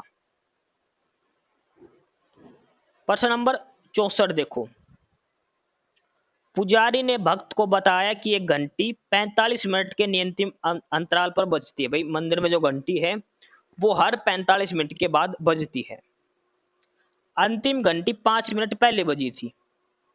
अब उसने ये नहीं बताया क्या टाइम हो रखा, उसने कहा था अब जो घंटी है ना, अब जो टाइम हो रखा उससे 5 मिनट पहले घंटी बजाई थी हमने। अगली जो घंटी बजेगी वो 7:45 पर बजेगी। तो ये बताओ उस समय टाइम क्या था। जिस समय पुजारी भक्त को ये ज्ञान दे रहा था भाई घंटी 45 मिनट के बाद बजती है और अगली घंटी 7:45 पर बजेगी, लेकिन पीछे वाली घंटी 5 मिनट पहले बजी थी, तो उस समय क्या टाइम था। देखो 7:45 पर घंटी बजी है, अगली 7:45 पर बजेगी और 45 मिनट के बाद घंटी बजी, तो इसका मतलब इससे पहले वाली घंटी कितने बजे बजी थी, 7 बजे बजी थी। 7 बजे बजी थी एक घंटी, उसके बाद अगली 7:45 बजे, क्योंकि 45 मिनट के बाद बजती है। अब पुजारी ने कहा कि जब पिछली घंटी बजी थी ना 7 बजे वाली, इसको बजे हुए 5 मिनट हो चुके हैं, तो अब समय कितना हो गया, इसका मतलब 7:05 का समय हो रखा है। क्योंकि 7:05 का मतलब क्या है कि पीछे वाली घंटी को बजे हुए कितनी मिनट हो गई, 5 मिनट। 7:45 पे अगली घंटी बजेगी, तो मतलब पिछली घंटी 7 बजे ही बजी थी, क्योंकि 45 मिनट के बाद घंटी दोबारा बजती है। तो ये सूचना भक्त को कितने बजे दी है, 7:05 पर ये सूचना दी थी, 7:05 पर। ऑप्शन सी उत्तर हो जाएगा। 7:40 मत कर देना जल्दबाजी में, 7:05 उत्तर आएगा। ऑप्शन सी इसका उत्तर आएगा 7:05 में। अगला है सवाल नंबर 65। 9 को 99 बार लिखकर कोई संख्या अन्य बनाई गई। 9 को ऐसे लिखा गया, 9 9 9 9, टोटल 99 बार लिखा गया ये ऐसे करके। इसको जब हम 13 से भाग देंगे तो कितना शेष बचेगा। 13 से जब हम इसको भाग देंगे तो क्या शेष बचेगा। ये इसके अंदर बताना है। ठीक है, 9 को जब हम 13 से भाग देंगे तो क्या शेष बचेगा, ये इसके अंदर आपको बताना है। इसमें देखो हम लगातार 99, 9 को भाग तो कर नहीं सकते, पहले 9 को भाग करके देखो। 9 को भाग करा 13 से, नहीं जाएगा, फिर एक 9 और लिख लिया, अब कितने पे जाएगा, 13 7 91। ठीक है, 91 गया तो कितना शेष बच गया, 8, 8 शेष बच गया। अब एक 9 और लिख लिया हमने, तो अब ये कितना बन गया, 89। अब इसको भाग दो, 13 5 65, 13 6 78, 13 6 78 गया, कितना शेष बच गया, 11। एक 9 और लिख लिया, फिर एक 9 का लग गया। अब 119 को 13 से भाग देंगे तो 13 5 65, 13 6 78, 13 7 91, 13 8 104, 13 9 117, 117 पे जाएगा तो नहीं, कितना रिमाइंडर बचेगा, 2। फिर एक 9 का और लिख लिया, अब ये 29 बन गया। 29 को 9 से भाग देंगे, 13 दूनी 26, कितना शेष बचेगा, 3 शेष। उसके बाद एक 9 का और लिख लिया, अब ये 39 हो गया, 13 तिया 39, ये पूरा पूरा चलेगा, यानी कि रिमाइंडर कितना बच गया, 0।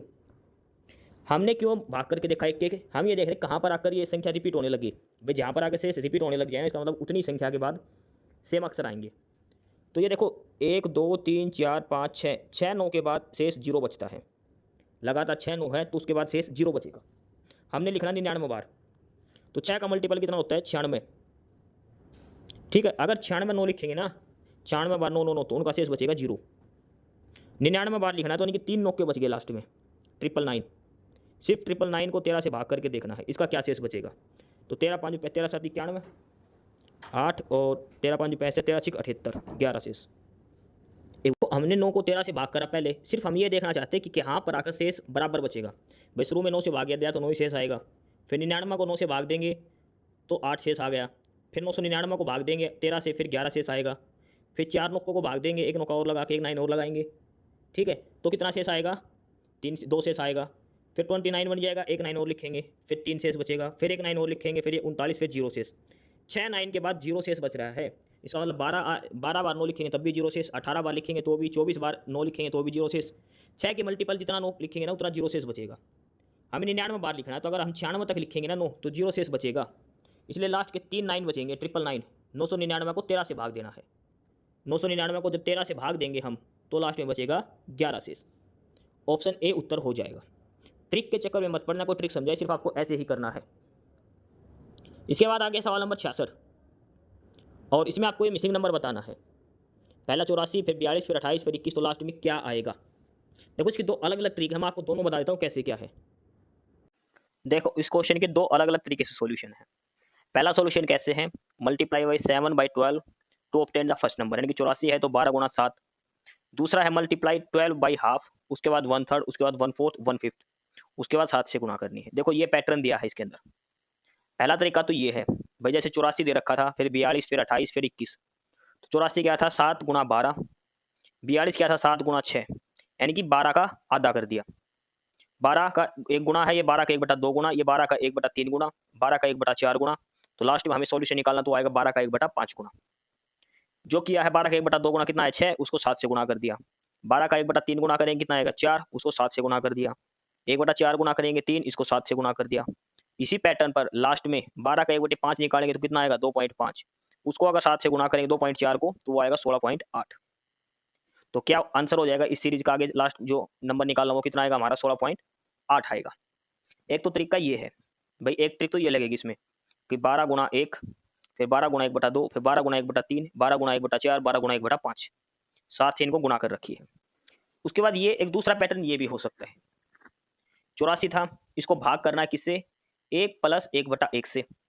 1 + 1/1 करेंगे तो 1 जमा 1 2 बन जाएगा। 84 को 2 से भाग करेंगे तो 42 आएगा।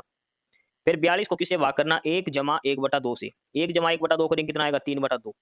42 को जब 3/2 से भाग करेंगे कितना आएगा, 28। 28 को 1 जमा 1/3 से भाग करना है।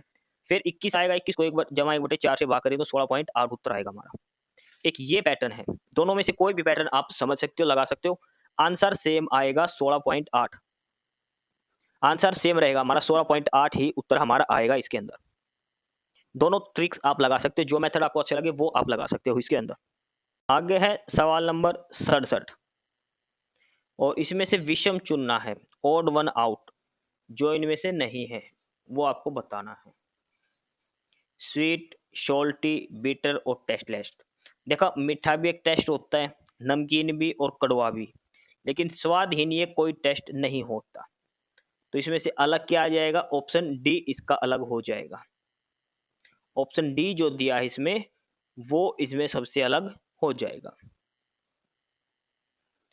आगे दिया है प्रश्न नंबर 68।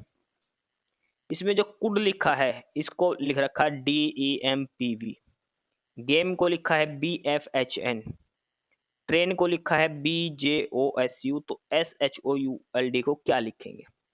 शुड को हम क्या लिखेंगे ये इसमें बताना है। तब इसमें देखो पहले ये सारे लेटर आप ध्यान से देखो तो अल्फाबेटिकली ऑर्डर में पहले बी आएगा, उसके बाद एफ, उसके बाद एच, उसके बाद एन, ऐसे डी, फिर ई, फिर एम, फिर पी, फिर वी, सारे के सारे अल्फाबेटिकली ऑर्डर में लिख रखा, पहला ए, फिर बी, फिर सी, फिर डी, ऐसे पैटर्न पर।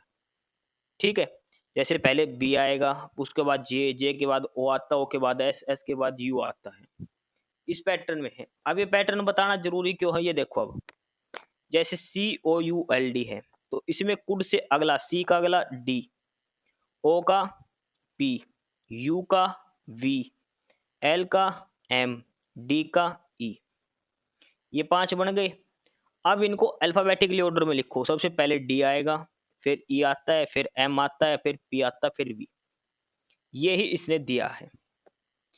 कहने का मतलब है जो वर्ड दिया है ना, जो 4 लेटर दे रखे स्टार्ट वाले, इससे अगला लिखो जी का, जी के बाद एच, ए के बाद बी, एम के बाद एन, एफ के बाद ई के बाद एफ।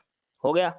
अब इनको अल्फाबेटिकली ऑर्डर में लिखो, पहले बी आएगा, फिर एफ आएगा, फिर एच आएगा, फिर एन आएगा। आ गया पैटर्न समझ में? तो इसी हिसाब से SHOULD को लिखो। शुड का एस का क्या आएगा? टी, एच के बाद आई, ओ के बाद पी, यू के बाद वी, एल के बाद एम, डी के बाद ई। अब इनको अल्फाबेटिकली ऑर्डर में लिखो, पहले आएगा ई, फिर आएगा आई, फिर एम, फिर पी, फिर टी और फिर वी। ऑप्शन सी इसका उत्तर हो जाएगा। प्रश्न नंबर 68 का क्या उत्तर हो जाएगा? Option C. आगे है प्रश्न नंबर 69 और यह है सिटिंग अरेंजमेंट का। इसमें दिया है 6 मित्र हैं ABCDEF, उत्तर दिशा की ओर मुंह करके एक पंक्ति में खड़े हैं। बी जो है वो एफ और डी के बीच में है। देखो जो जो दे रखा ना स्टार्ट से ही हम बना के चलते हैं, जो जो बातें इसने दे रखी वो हम शुरू से इसमें लिख के चलते हैं।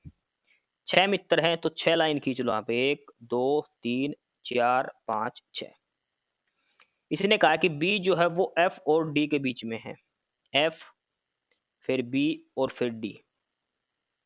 ठीक है, या फिर इधर डी हो सकता है, फिर बी और फिर एफ, क्योंकि इसने ये नहीं लिखा कि एफ के दाएं हैं बाएं हैं, इसने लिखा कि बी जो है वो एफ और डी के बीच में है। तो ये 2 सिचुएशन बनेगी। ई जो है वो ए और सी के बीच में है, ए ई सी या फिर सी ई ए। ठीक है, बनेगी। आगे क्या दिया है कि ए जो है वो डी और एफ का पड़ोसी नहीं है, ए जो है वो डी और एफ का पड़ोसी नहीं है, तो मतलब ए जो है वो डी और एफ के दाएं बाएं नहीं आएगा। समझ गए? तो मतलब ए ना तो इधर आ सकता ना इधर आ सकता है, या इधर भी इसके बी के एक एक छोड़ के ए आएगा ही नहीं बी के आसपास। ठीक है, सी डी का भी पड़ोसी नहीं है, सी है वो डी के पास भी नहीं आएगा। ये लाइन 2 लाइन दे रखे, यहां से सारा क्वेश्चन है, क्योंकि एफ बी डी या डी बी एफ और ये इनको आपस में सेट करना है अब हमें, 6 तभी बनेंगे। अगली लाइन है कि सी जो है वो एफ के एकदम दाएं है, यहां से क्वेश्चन बनेगा। सी जो है वो एफ के एकदम दाएं, अगर मान लो एफ यहां है तो एफ के एकदम दाएं तो बी आएगा, तो एफ के एकदम दाएं सी नहीं आ सकता, तो इसका मतलब ये डी बी एफ ऐसे बैठे हैं, और एफ के एकदम दाएं कौन आएगा? सी आएगा। तो कैसे बैठे हैं? डी फिर बी फिर एफ, एफ के एकदम दाएं कौन बैठा है? सी। एकदम दाएं अगर सी बैठेगा तो उसके बाद कौन आएगा? ई, और उसके बाद कौन आएगा? ए। ये पैटर्न बनेगा सीधा का सीधा। ठीक है, अब इसने पूछा कि सी किसके बीच में है, तो सी किसके बीच में है? एफ और ई के बीच में। सी किसके बीच में है? एफ और ई के बीच में है। सी किसके बीच में है, ई और एफ। ऑप्शन ए उत्तर हो जाएगा इसका, ई और एफ के बीच में है सी। जो बात इसने बोल रखी है वैसे वैसे हमने स्टेटमेंट नोट करनी है सारी की सारी। आगे है प्रश्न नंबर 70। ये है सिटिंग अरेंजमेंट का। देखो सिटिंग सॉरी डायरेक्शन का क्वेश्चन सोल्व करने के लिए सबसे पहले ऐसे डायरेक्शन बना लेना एक साइड में, नॉर्थ, साउथ, वेस्ट और ईस्ट, ऐसे डायरेक्शन बना लेना ये। अब जैसे जैसे बोले वैसे आपको स्टार्ट कर देना है, जैसे ये घुमाए वैसे घूमते रहो। एक बिंदु जड़ से चलना शुरू करा और 7 किलोमीटर दक्षिण की ओर चला। यहां से चलेगा, मान लो ये जड़ है, दक्षिण मतलब नीचे, कितना चल दिया 7 किलोमीटर। आगे सबसे पहले दक्षिण में 7 किलोमीटर। उसके बाद इसने बोला है कि फिर दाएं मुड़ा और 5 किलोमीटर चला। अब ये जड़, इसका दाएं कहाँ होगा, इस साइड होगा दायां, भाई ये नीचे की साइड है तो इसका राइट हैंड इधर होगा, इधर 5 किलोमीटर चल दिया। उसके बाद फिर दायां मुड़ा और फिर 3 किलोमीटर चला। अब ये 3 किलोमीटर, इससे आगे मत ले जाना क्योंकि ये पूरी लंबाई 7 है तो 3 थोड़ा बीच का ही तो आएगा। अच्छा, फिर दाएं मुड़ा और 1 किलोमीटर चला, हल्का सा मोड़ देना क्योंकि ये 5 है तो ये एक छोटा सा होगा, ये 1 किलोमीटर चल दिया। फिर बाएं मुड़ता और बिंदु एक्स तक पहुंचने के लिए 4 किलोमीटर चला।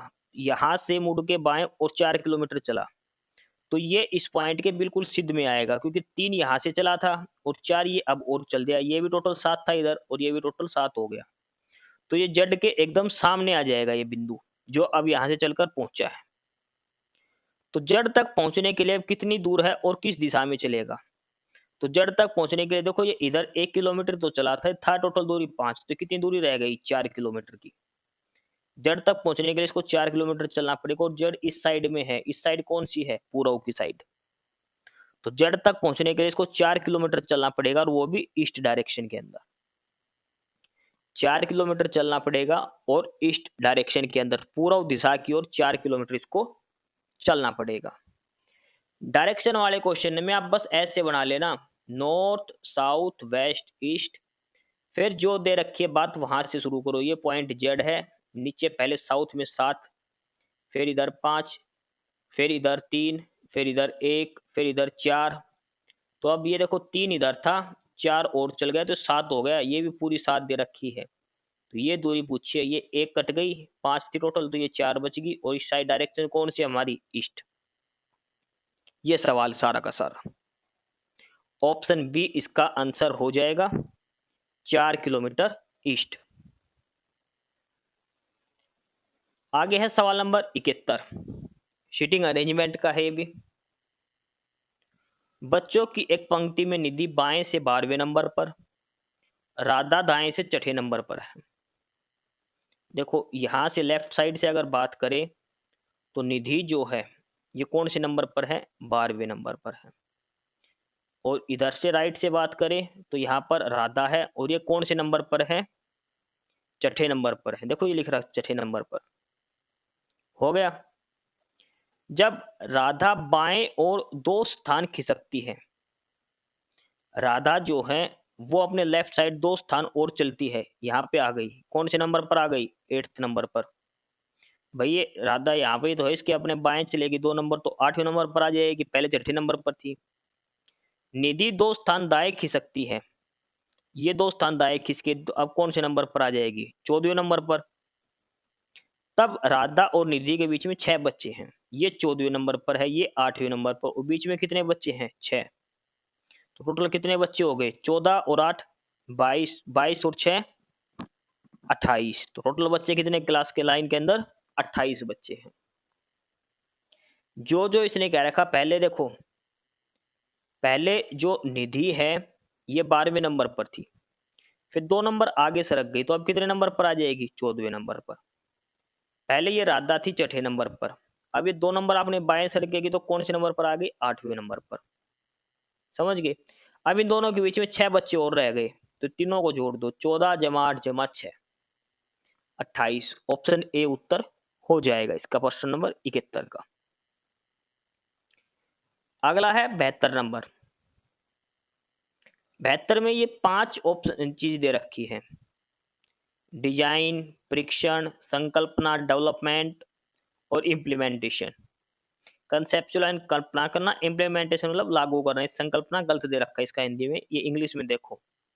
तो क्या एक लॉजिकल सेंस कैसे बनेगी, क्या हम देखें। तो सबसे पहले कोई भी हम बनाएंगे तो सबसे पहले उसको कंसेप्चुअलाइजेशन करते हैं, उसकी कल्पना करते हैं। भाई मैं एक ऐसी गाड़ी बनाऊंगा, ऐसी जहाज बनाऊंगा। सबसे पहले तो हम क्या करते हैं, उस चीज की कल्पना करते हैं। सबसे पहले कौन सा नंबर पे आएगा पॉइंट, तीसरा आएगा कल्पना करना। कल्पना करके अब उसको इम्प्लीमेंट करते हैं हम। कल्पना करी है तो उसको इम्प्लीमेंट करना पड़ेगा। इम्प्लीमेंट के बाद उसको डेवलप कर, डिजाइन बनाना पड़ेगा, डेवलप करना पड़ेगा, फिर लास्ट में टेस्ट ड्राइव होगी। ठीक है, ये सारी चीजें इसमें देखी जाती है वन बाय वन करके। ये सारी चीजें इसमें हमने वन बाय वन करके सारी देखनी है। तो इसमें किसके आधार पर हमें जो पैटर्न बनाना है वो बताना है कि कौन से में एक प्रॉपर जो हमारी सीरीज बनेगी। तो क्या आएगा इसके अंदर, तो इसके अंदर क्या आएगा, सबसे पहले तो आएगा, देखो कॉन्सेप्ट तो करना ही करना पड़ेगा। सबसे पहले तो चीज इमेजिन करनी पड़ेगी हमें, क्या है क्या नहीं है। ठीक है, उसके बाद क्या आएगा, जैसे ही हमने जो चीज इमेजिन करी है हम उसका डिजाइन बनाएंगे। भाई मैंने गाड़ी सोची है तो कैसी गाड़ी सोची है, इमेजिन कर ले दिमाग में। अब उसको हम डेवलप करेंगे, उस चीज को हम बनाएंगे, उसका डिजाइन सोच ले, अब उसको हम बनाएंगे। बनाने के बाद उसका टेस्ट परीक्षण करेंगे, भाई वो चीज सही है, कामयाब है या नहीं है। लास्ट में उसको हम इम्प्लीमेंट करेंगे। पहले 3, फिर 1, फिर 4, फिर 2 और फिर 5, यानी कि ऑप्शन डी उत्तर आ जाएगा। ये एक लॉजिकल और मीनिंगफुल सीक्वेंस में अरेंज करने थे पांचों वर्ड। ऑप्शन डी इसका आंसर आ जाएगा। अगला है सवाल नंबर 73। 73 में क्या है, यदि बीते हुए कल से 3 दिन पहले रविवार था। देखो आज की डेट आज है, आज से बीता हुआ कल यानी कि यस्टरडे, यस्टरडे से 3 दिन पहले क्या था, संडे। तो आज कितना दिन हो गया, 4 दिन हो गए। संडे था, उसके बाद मंडे आया, फिर ट्यूसडे आया, फिर कल था वेडनेसडे, आज क्या हो गया, थर्सडे आ गया। आज आज कौन सा दिन है फिर, थर्सडे। क्योंकि इसने कहा है कि जो बीता हुआ कल है उससे 3 दिन पहले संडे था, तो टोटल 4 दिन का गैप हो गया ना। तो संडे था, उस संडे के बाद चौथा दिन कौन सा आएगा, थर्सडे। तो आज कौन सा दिन आ गया, थर्सडे आ गया। तब आने वाले कल के 3 दिन बाद, थर्सडे के बाद कौन, कल क्या आएगा, थर्सडे के बाद फ्राइडे आएगा। फ्राइडे के 3 दिन बाद कौन सा दिन आएगा, फ्राइडे के बाद क्या आएगा, एक दिन सैटरडे आएगा, अगला दिन संडे आएगा, तो तीसरा दिन क्या होगा, मंडे। समझ गए, तो कौन सा दिन आएगा, वो मंडे आएगा। 3 दिन बाद कौन सा दिन होगा, मंडे होगा। ऑप्शन बी इसका उत्तर हो जाएगा। आगे है सवाल नंबर 74। इसमें दिया है कि किसी तेल व्यापारी के पास 3 किस्म के तेल हैं। एक है 432 लीटर का, एक है 594 का और एक है 702 लीटर का। मात्रा दे रखी इतने इतने लीटर की। तेल को अलग अलग भरने के लिए आवश्यक बराबर आकार के पात्रों की संख्या ज्ञात करें। तो इसमें क्या है भाई, छोटी से छोटी इकाई लेनी है, यूनिट, और ये लेने हमें ऑप्शन से ही, क्योंकि ऑप्शन जो दे रखे वो ही फैक्टर होंगे इसके। भाई इसको लेने के लिए तो हम छोटे से आकार में 2 का भी ले सकते हैं, 2-2 लीटर का, सारे बराबर भरेगा। इसमें अलग अलग दे रखे हैं, तो ये देखो 432 13 से भाग होगा या नहीं होगा, 594 को 15 से और 702 को 17 से। देखो लास्ट में 5 है, यहाँ पे 5 होना चाहिए, तो मतलब 15 से तो होगा नहीं, तो ये भाग होगा 8, 11 और 13 से। 8, 11 और 13।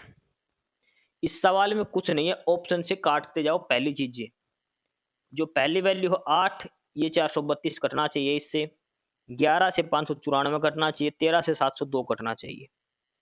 ऐसे ये ऑप्शन ट्राई करो। फिर ऑप्शन सी, 8 से ये कटना चाहिए, 13 से ये कटना चाहिए, 15 से।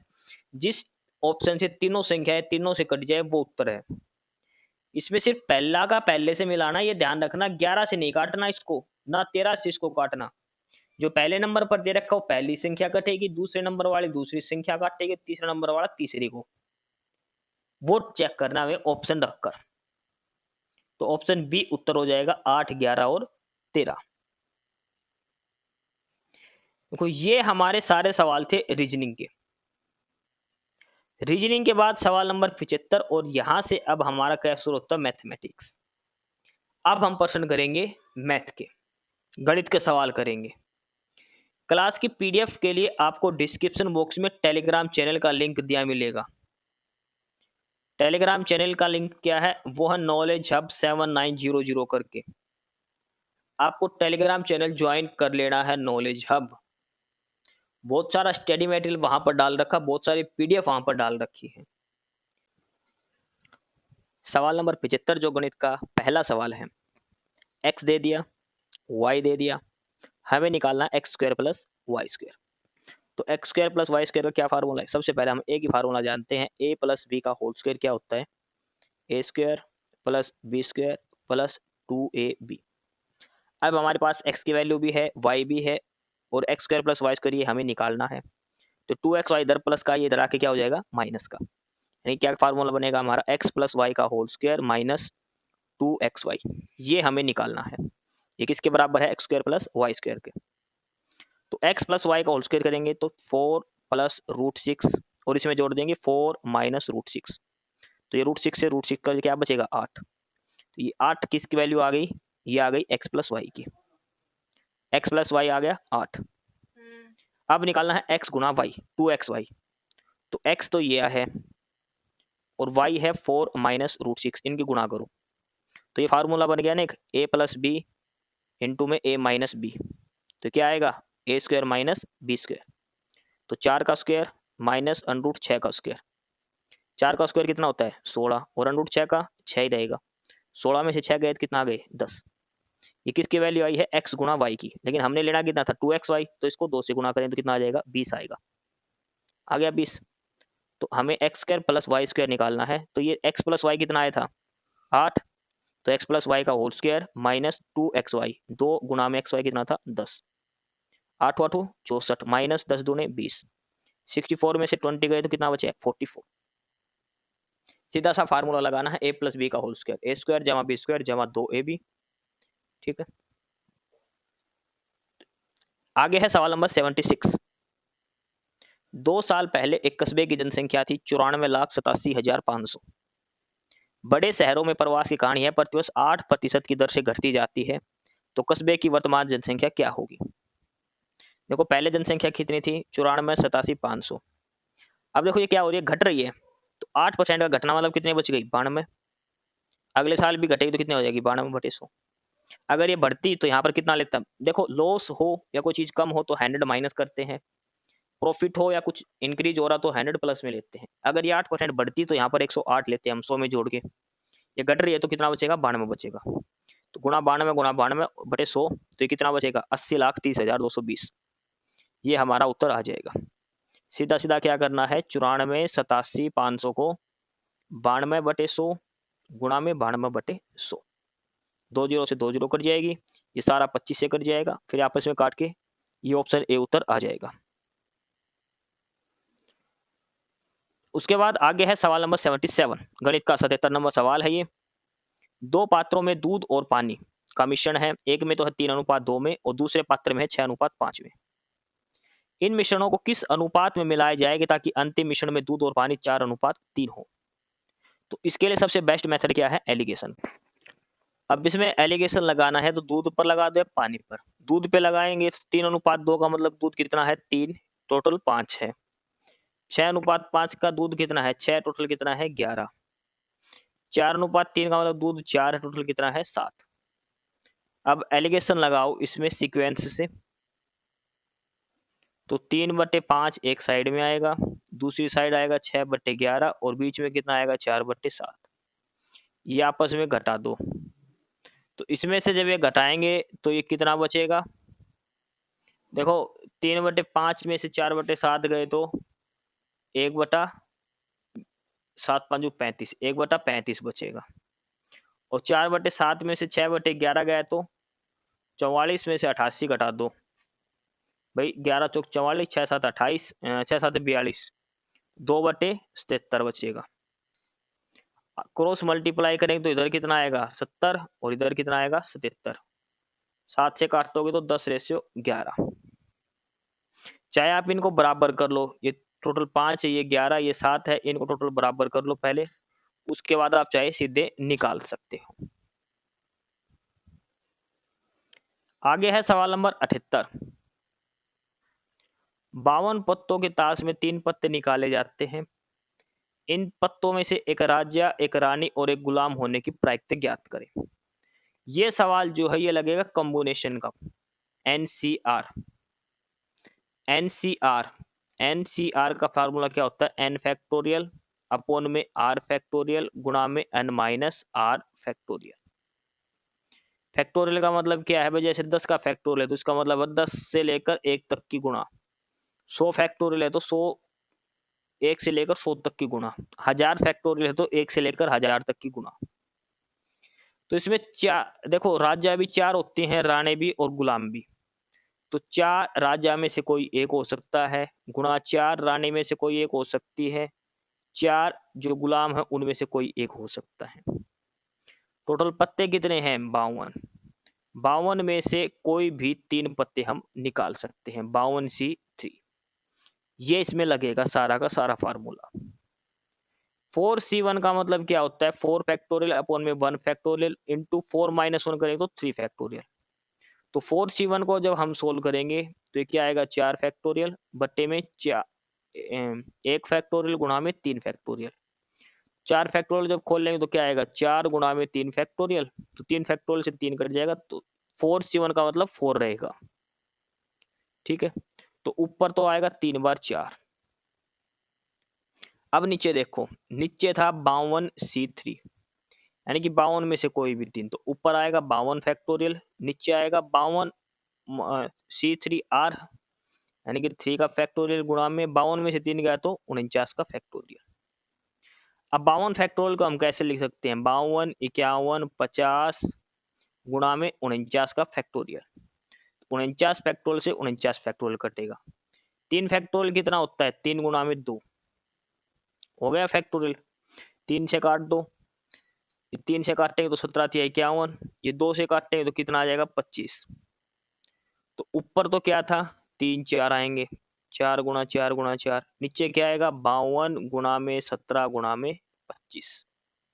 4 से काटो कितना आएगा 13, ऊपर कितना बचेगा 4 गुणा 4 करेंगे तो 16, और 13 गुणा 17 गुणा 25 करेंगे तो क्या आएगा 15 5525। ऑप्शन ए इसका उत्तर आएगा। सीधा कॉम्बिनेशन परमुटेशन का फार्मूला लगेगा एनसीआर का। सवाल नंबर 79 दिया है, एक व्यक्ति 42 किलोमीटर प्रति घंटा की चाल से चलता है, प्रत्येक 13 किलोमीटर के बाद 9 मिनट का आराम करता है, 91 किलोमीटर की दूरी तय करने में कितना समय लगेगा। इसमें जो सबसे इंपॉर्टेंट जो ट्रिक है इस सवाल में वो यही है कि जो 9 मिनट का जो रेस्ट लेता है वो कितनी बार लेगा, बस। बाकी सिंपल जोड़ घटा गुणा भाग हम आप आसानी से कर लेंगे। अब देखो, शुरू से चला 13 किलोमीटर, एक बार चल दिया, फिर 9 मिनट रुक गया, फिर 13 किलोमीटर दोबारा चला, फिर 9 मिनट रुक गया, फिर 13 किलोमीटर तीसरी बार चला, फिर 9 मिनट रुक गया, फिर 13 किलोमीटर चौथी बार चला, फिर 9 मिनट रुक गया। कितना चल गया 13 13 दूनी 26, 13 तिया 39, 13 चौक 52। हमें 91 चलाना है, कितनी बार चलेगा टोटल 7 बार। 7 बार चलेगा तो रुकेगा कितनी बार, ये देखो, 2 बार चला है तो 1 बार रुका है, तीसरी बार चला तब 2 बार रुका है, तो 7 बार चलेगा ना, 13 7 91, तो कितनी बार रुकेगा वो 6 बार रुकेगा। टोटल 6 बार रुकेगा, और हर बार कितने मिनट रुकेगा 9 मिनट, तो टोटल कितने मिनट रेस्ट करा उसने बीच में 54 मिनट। ये खेल है इसमें और कुछ भी नहीं है। 6 बार रुकेगा, 9 मिनट रुकता, टोटल 54 मिनट तो उसने रेस्ट करने में लगा दी। अब 91 किलोमीटर की दूरी है, 42 की स्पीड से कितना टाइम लगेगा, 91/42, और घंटे को मिनट में करेंगे तो 60। ठीक है, 60 ऊपर आ जाएगा। तो अब ये काट लो, 2 से करेंगे तो 21, ये आएगा 30, फिर 3 7 21, 3 10 30, और इसको 7 से काटेंगे तो 7 एकम 7, 7 या 21, 13 गुणा 10 करेंगे तो 130 मिनट। 42 की स्पीड से 91 किलोमीटर में लगेगी 130 मिनट। 54 मिनट का इसने रेस्ट करा, तो 130 जमा 54 करेंगे तो 184, 184। ऑप्शन बी इसका आंसर हो जाएगा सवाल नंबर 79 का। आगे है सवाल नंबर 80। जब सूर्य की ऊंचाई 45 डिग्री से 30 डिग्री हो जाती है तो समतल जमीन पर ऊर्ध्वाधर टावर की छाया की लंबाई 10 मीटर बढ़ जाती है, तो टावर की ऊंचाई बताओ। देखो इसमें सबसे पहले तो ऐसे डायग्राम बनाना, ये पहले था ये 45 डिग्री, उसके बाद ये हो गया 30 डिग्री। देखो कोण कम होगा तो वो इस पॉइंट से दूर जाएगा, अगर कोण बढ़ेगा तो इस पॉइंट के पास आएगा। तो मतलब ये पहले 45 था, उसके बाद कितना हो गया, ये 30 डिग्री हो गया।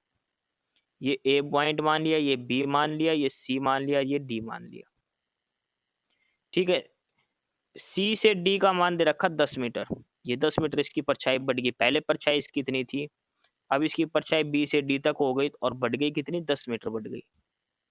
ये ए से बी हमने एक्स मान लिया। ठीक है, tan 45 डिग्री का फार्मूला लगाओ पहले ट्रायंगल ए बी सी के अंदर। ट्रायंगल ए बी सी जो दे रखे इसमें tan 45 क्या होता है 1, और tan क्या होता है परपेंडिकुलर बटे बेस, लंब बटे आधार, तो लंबाई कितनी है x बटे आधार कितना है 20c, 1 के बराबर। इसका मतलब 20c की वैल्यू भी कितनी आ गई, x आ गई। tan 45 और कोट 45 का मान 1 होता, तो इसका मतलब लंबाई और जो लेंथ और जो आधार जो और लंब है वो दोनों हमेशा बराबर है अगर कोण 45 डिग्री है तो ए बी भी x है तो बी सी भी x होगा। समझ गए, तो ये बी डी टोटल लंबाई कितनी आ जाएगी x प्लस 10, और ये एफ भी दे रखा है x। tan 30 का फार्मूला हमें लगाना है। tan 30 कितना आ जाएगा, वो होता लंबाई बटे लाल बटे कक्का, लंब बटे आधार, तो लंब कितना था x, आधार कितना था x प्लस 10। tan 30 कितना होता है 1/√3, आर पार गुणा कर दो तो √3x किसके बराबर आएगा, x जमा 10 के। ये इधर आएगा तो कितना बचेगा, √3 माइनस 1 ब्रैकेट में आएगा x बराबर 10। x का मान कितना आ जाएगा 10/√3 माइनस 1, 10/√3 माइनस 1, ये हमारा उत्तर आएगा x का मान। लेकिन ऑप्शन में ये नहीं दे रखा, ऑप्शन ये नहीं दिया तो इसका रैशनलाइजेशन कर दो, √3 प्लस 1 से गुणा, √3 प्लस 1 से भाग, a plus B, a minus B करेंगे तो a square minus B square, 3 √3 का स्क्वायर 3 माइनस 1 कितना बचेगा नीचे 2, 2 से काटेंगे तो 5, यानी कि 5 √3 प्लस 1, ऑप्शन डी उत्तर आएगा इसका। रैशनलाइजेशन करना है 10/√3 माइनस 1 का, √3 प्लस 1 से गुणा, √3 प्लस 1 से भाग, a minus B, a plus B, A square minus B square का वो फार्मूला लगेगा। ऑप्शन डी उत्तर हो जाएगा सवाल नंबर 80 का। आगे है सवाल नंबर 81। इसमें दिया है एक ऋण को 2 समान वार्षिक किस्तों में चुकाया जाना है। ब्याज की दर है 10% वार्षिक चक्रवर्ती रूप से और प्रत्येक किस्त है 6897 रुपए की। तो टोटल ब्याज बताना है कितना ब्याज है, टोटल ब्याज हमें बताना है कितना है। देखो दर दे रखी है 10%, 10% का मतलब कितना हो गया 10 से 11 पहले साल, 2 साल है तो अगले साल इसका स्क्वायर हो जाएगा 100 से 121। ठीक है, ये हमारा प्रिंसिपल है और ये हमारी जो किस्त है इंस्टॉलमेंट वो है। अब किस्त दोनों बराबर हैं तो दूसरे साल अगर 121 रुपए की किस्त है तो पहले साल भी 121 की जानी चाहिए, मतलब इसको भी 11 से गुणा और इधर भी, तो ये कितना बन जाएगा 110 रुपए और ये 121 बन जाएगा। यानी किस्त कितने रुपए की हमारे हिसाब से 121 रुपए की, 2 किस्तें बराबर। इसने दे कितनी रखी 6897 रुपए, यानी कि 121 की वैल्यू कितनी दे दी 6897, कितना गुना है ये इसका 57। ठीक है, किस्त कितना गुना दे रखी है 57 गुना। तो ब्याज पूछा इसने, तो देखो टोटल प्रिंसिपल कितना हो गया 110 रुपया और 100 रुपया 210 रुपए का। किस्त 2 साल की कितनी जाएगी 121 की, पहले भी साल दूसरे साल भी, टोटल कितने रुपए की किस्त गई 242 रुपए की। 210 रुपए के 242 रुपए दिए हैं इसने 2 साल में, तो ब्याज कितना रुपए का गया है 32 रुपए का। ठीक है, 121 की वैल्यू 6897, 57 गुना, तो किस्त भी कितनी हो जाएगी 57 गुना, ब्याज भी 32 गुणा में 57, 10, 11, 100 से 121 दूसरी साल का किस्त बराबर कर दी, दोनों साइड 11-11 से गुणा। तो ये प्रिंसिपल कितना हो गया 110, इधर किस्त कितनी हो गई, ये भी 121 की और ये भी 121 की, दो बराबर किस्तें हो गई 121 रुपए की। लेकिन इसने किस्त कितने दे रखी है 6897, 121 का मान दे दिया 6897, तो एक का मान निकालेंगे कितना आएगा 6897 बटे 121 करेंगे तो कितना आएगा 57 आएगा। ठीक है, यानी कि जो किस्त इसने दे रखी है वो हमने जो मानी है उसका 57 गुना दे रखी है। अब टोटल प्रिंसिपल कितना हो गया, पहले साल 110 रुपए, दूसरे साल का 100 रुपए, टोटल प्रिंसिपल हो गया 210 रुपए का। किस्त गई है 121 की दो किस्त, तो टोटल कितना हो गया 242 रुपए गए हैं। ब्याज कितना दिया इसने 32 रुपए का, एक की वैल्यू 57 है तो 32 की कितनी आएगी 32 गुणा में 57। ये करना है इस सवाल के अंदर छोटा सा है। ठीक है, शायद इसका उत्तर आएगा 1824, 32 गुणा 57 जब करोगे 1824 इसका आंसर आ जाएगा। ठीक है, 10 से 11, 100 से 121, दूसरे साल की किस्त बनाएंगे तो दोनों साइड 11-11 से गुणा करेंगे, 121 की किस्त बनेगी, ये 110 रुपये प्रिंसिपल बनेंगे, इधर से 100 रुपये, टोटल 210 रुपये का प्रिंसिपल हो गया, टोटल ब्याज हो गया दूसरी किस्त मिला के दोनों किस्तों का रुपये हो गया 242। कहने का मतलब है 210 रुपये की चीज़ इसके 242 की पड़ी, तो 32 रुपये का ब्याज। ये करना था इसके अंदर हमने। सवाल नंबर 82 दिया है, रितु, रीना और सीता एक करती है 6 घंटे में, करती है 9 में, 1 18 में, एलसीएम कितना आएगा तीनों का 18, 6 × 18, 9 दूनी 18, 18 का 18, तीनों मिलकर कितनी देर में करेगी 18 बटे 3 जमा 2 जमा 1, 3 जमा 2 5 और 1 6, 6 × 18, 3 घंटे में तीनों मिलकर काम करेगी। काफ़ी आसान सवाल है ये तो। सवाल नंबर 83 देखो, 4 भिंदे रखी हैं, 5 बटे 7, 9 बटे 14, 16 बटे 21 और 29 बटे 42, इसमें से बड़ी कौन सी है ये बतानी है। तो ऐसे भिन्न आए तो आप कोशिश करना नीचे वाली जो है ना ये सारी बराबर बना ले। जो हर दे रखा है ना नीचे का हर, ऊपर वाला क्या होता है अंश और नीचे वाला होता है हर, डिनोमिनेटर जो, इसको बराबर बनाओ। तो इसमें सारों का एलसीएम क्या आ रहा है 42 ही एलसीएम आएगा। तो इसको 42 बनाने के लिए 2 से ऊपर नीचे गुणा कर दो, इसको 42 बनाने के लिए 3 से ऊपर नीचे गुणा कर दो, इसको 42 बनाने के लिए 6 से ऊपर नीचे गुणा कर दो। तो नीचे तो सभी के 42 बन गया, ऊपर क्या बनेगा 5 × 30, इसमें कितना था 9, 9 तिया 27, अगले को 2 से करा था 16 दूनी 32 और लास्ट था 29। सबसे बड़ी भिन्न वो है जिसका अंश सबसे बड़ा होगा, क्योंकि हर तो सभी का 42 बराबर है। तो सबसे बड़ा अंश कितना है इसमें 32, और ये कौन सी भिन्न का है 16 बटे 21 वाली का, 16 बटे 21 वाली का अंश जो है वो सबसे बड़ा है 32 रुपये, 32। तो इसका मतलब भिन्न कौन सी है बड़ी 16 बटे 21 वाली। समझ गए, इनमें अंश बराबर करना, हर बराबर करना है पहले। हर का देखो कोई भी ऐसे भिन्न आए ना तो आपको हर जो है नीचे का जो वैल्यू है ये एलसीएम लेना है, ये बराबर करना है। तो इसका एलसीएम आएगा 42, तो ये आएगा 7 × 42, ऊपर नीचे 6 से गुणा, 14 × 42 यानी कि ऊपर नीचे 3 से गुणा, 21 दूनी 42 ऊपर नीचे 2 से गुणा, और ये 42 तो है यानी कि 1 के गुणा है। ये नीचे का बराबर ऊपर का देखना है, जिसका सबसे बड़ा है वो भिन्न सबसे बड़ी होगी। तो इसका उत्तर आ जाएगा ऑप्शन ए 16 बटे 21।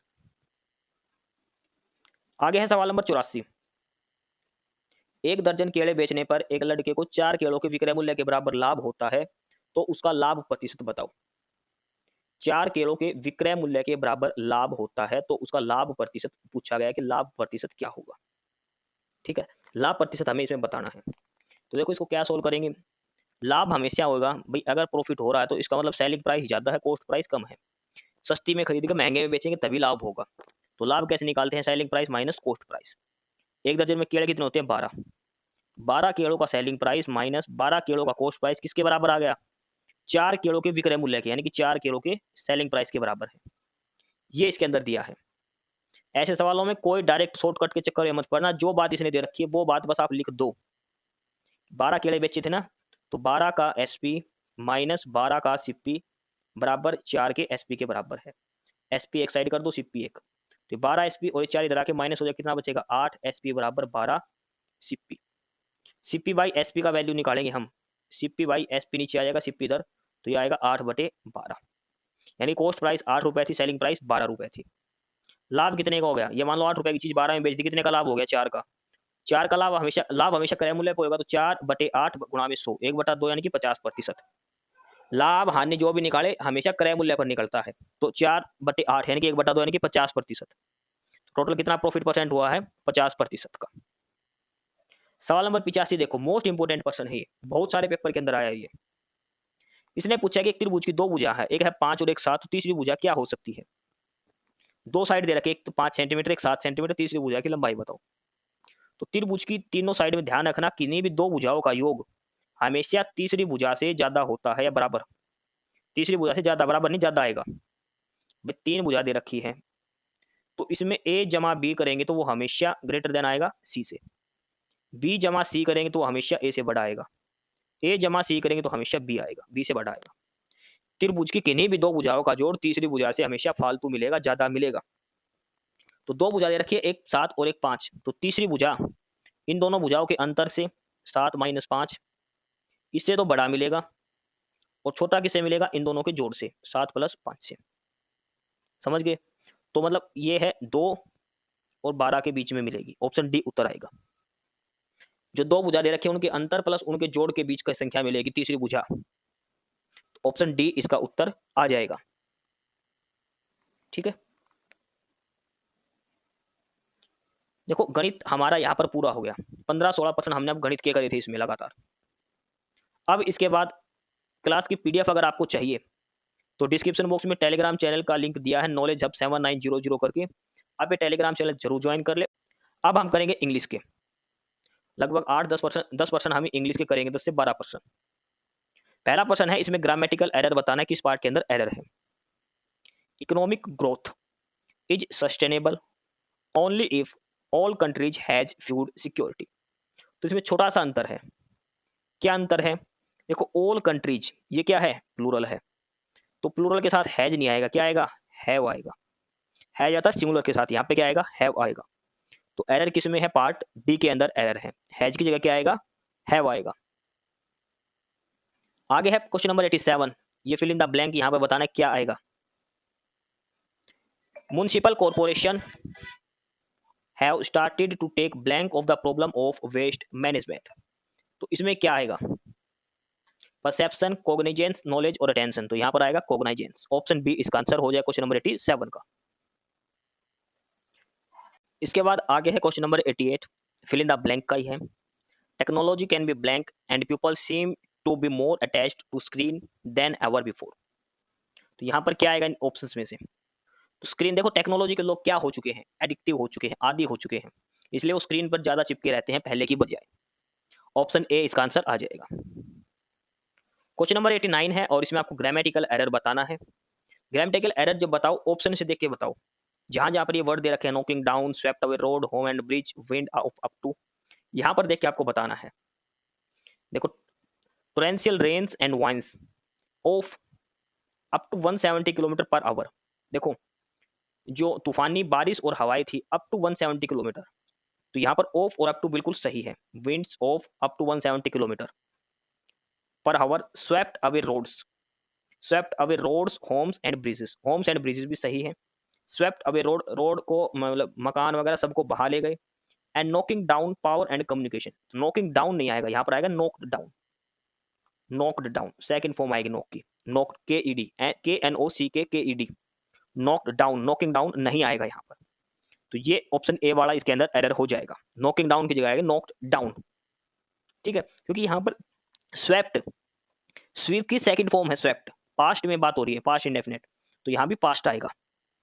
ठीक है, ऑप्शन ए आंसर हो जाएगा क्वेश्चन नंबर 89 का। क्वेश्चन नंबर 90 है, सप्लीमेंट्री की स्पेलिंग बतानी है, करेक्ट कौन सी है सप्लीमेंट्री की? तो वो है SUPPLEMENTARY, ये ऑप्शन सी आंसर हो जाएगा सप्लीमेंट्री।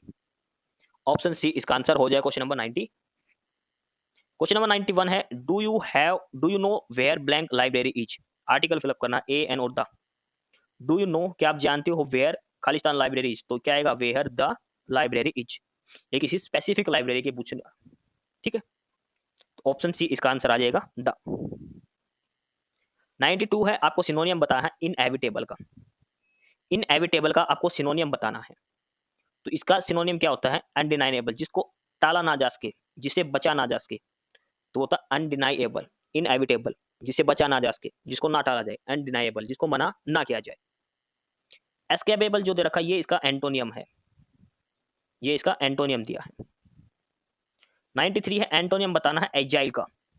एजाइल का मतलब होता है स्त्रुता, दुश्मनी का भाव, इसका एंटोनियम बताना है आपको, तो क्या होगा? स्लैगिश, ऑप्शन डी आंसर हो जाएगा। 94 ये वॉइस टी है, the thief was being arrested by the police.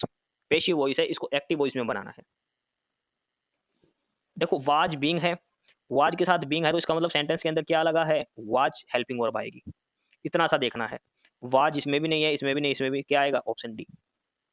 Continuous जो इज एम आर या फिर वाज वर, इसके साथ अगर बीइंग लग गया पैसिव वॉइस में तो इसका मतलब एक्टिव वॉइस में ये वाज था, वाज के साथ बीइंग लग गए पैसिव वॉइस बन गई, तो एक्टिव वॉइस में यहाँ पे वाज ही था। The police was arresting the thief. Option D इसका आंसर हो जाएगा 94 का।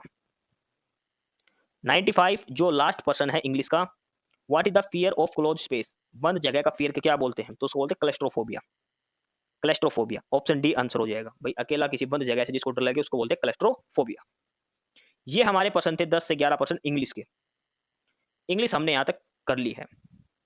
अब लास्ट के 5% बचे हैं जीके के। Banking system is based on, जो बैंकिंग सिस्टम होता है वो किस पर बेस्ड होता है, इंटरनेट, एक्स्ट्रानेट, इंट्रानेट या नन ऑफ हो, तो ये होता है इंट्रानेट के ऊपर। इंटरनेट नहीं आएगा, ये इंट्रानेट के ऊपर होता है। ऑप्शन बी इसका आंसर होगा 96 का। आगे दिया है 97 इसरो के नए चेयरमैन। देखो पहले थे के सिवान, उसके बाद बनाए सोमनाथन, वर्तमान में है वी नारायणन। इसरो के जो फिलहाल जो चेयरमैन है वो है वी नारायणन। ऑप्शन सी इसका आंसर हो जाएगा प्रश्न नंबर 97 का। प्रश्न नंबर 98, भारत ने राफेल तूफान के बाद किस देश को मानवीय सहायता भेजी। एक तूफान है उसका नाम है राफेल, देखो राफेल एक विमान भी वो नहीं, राफेल तूफान की बात हो रही है।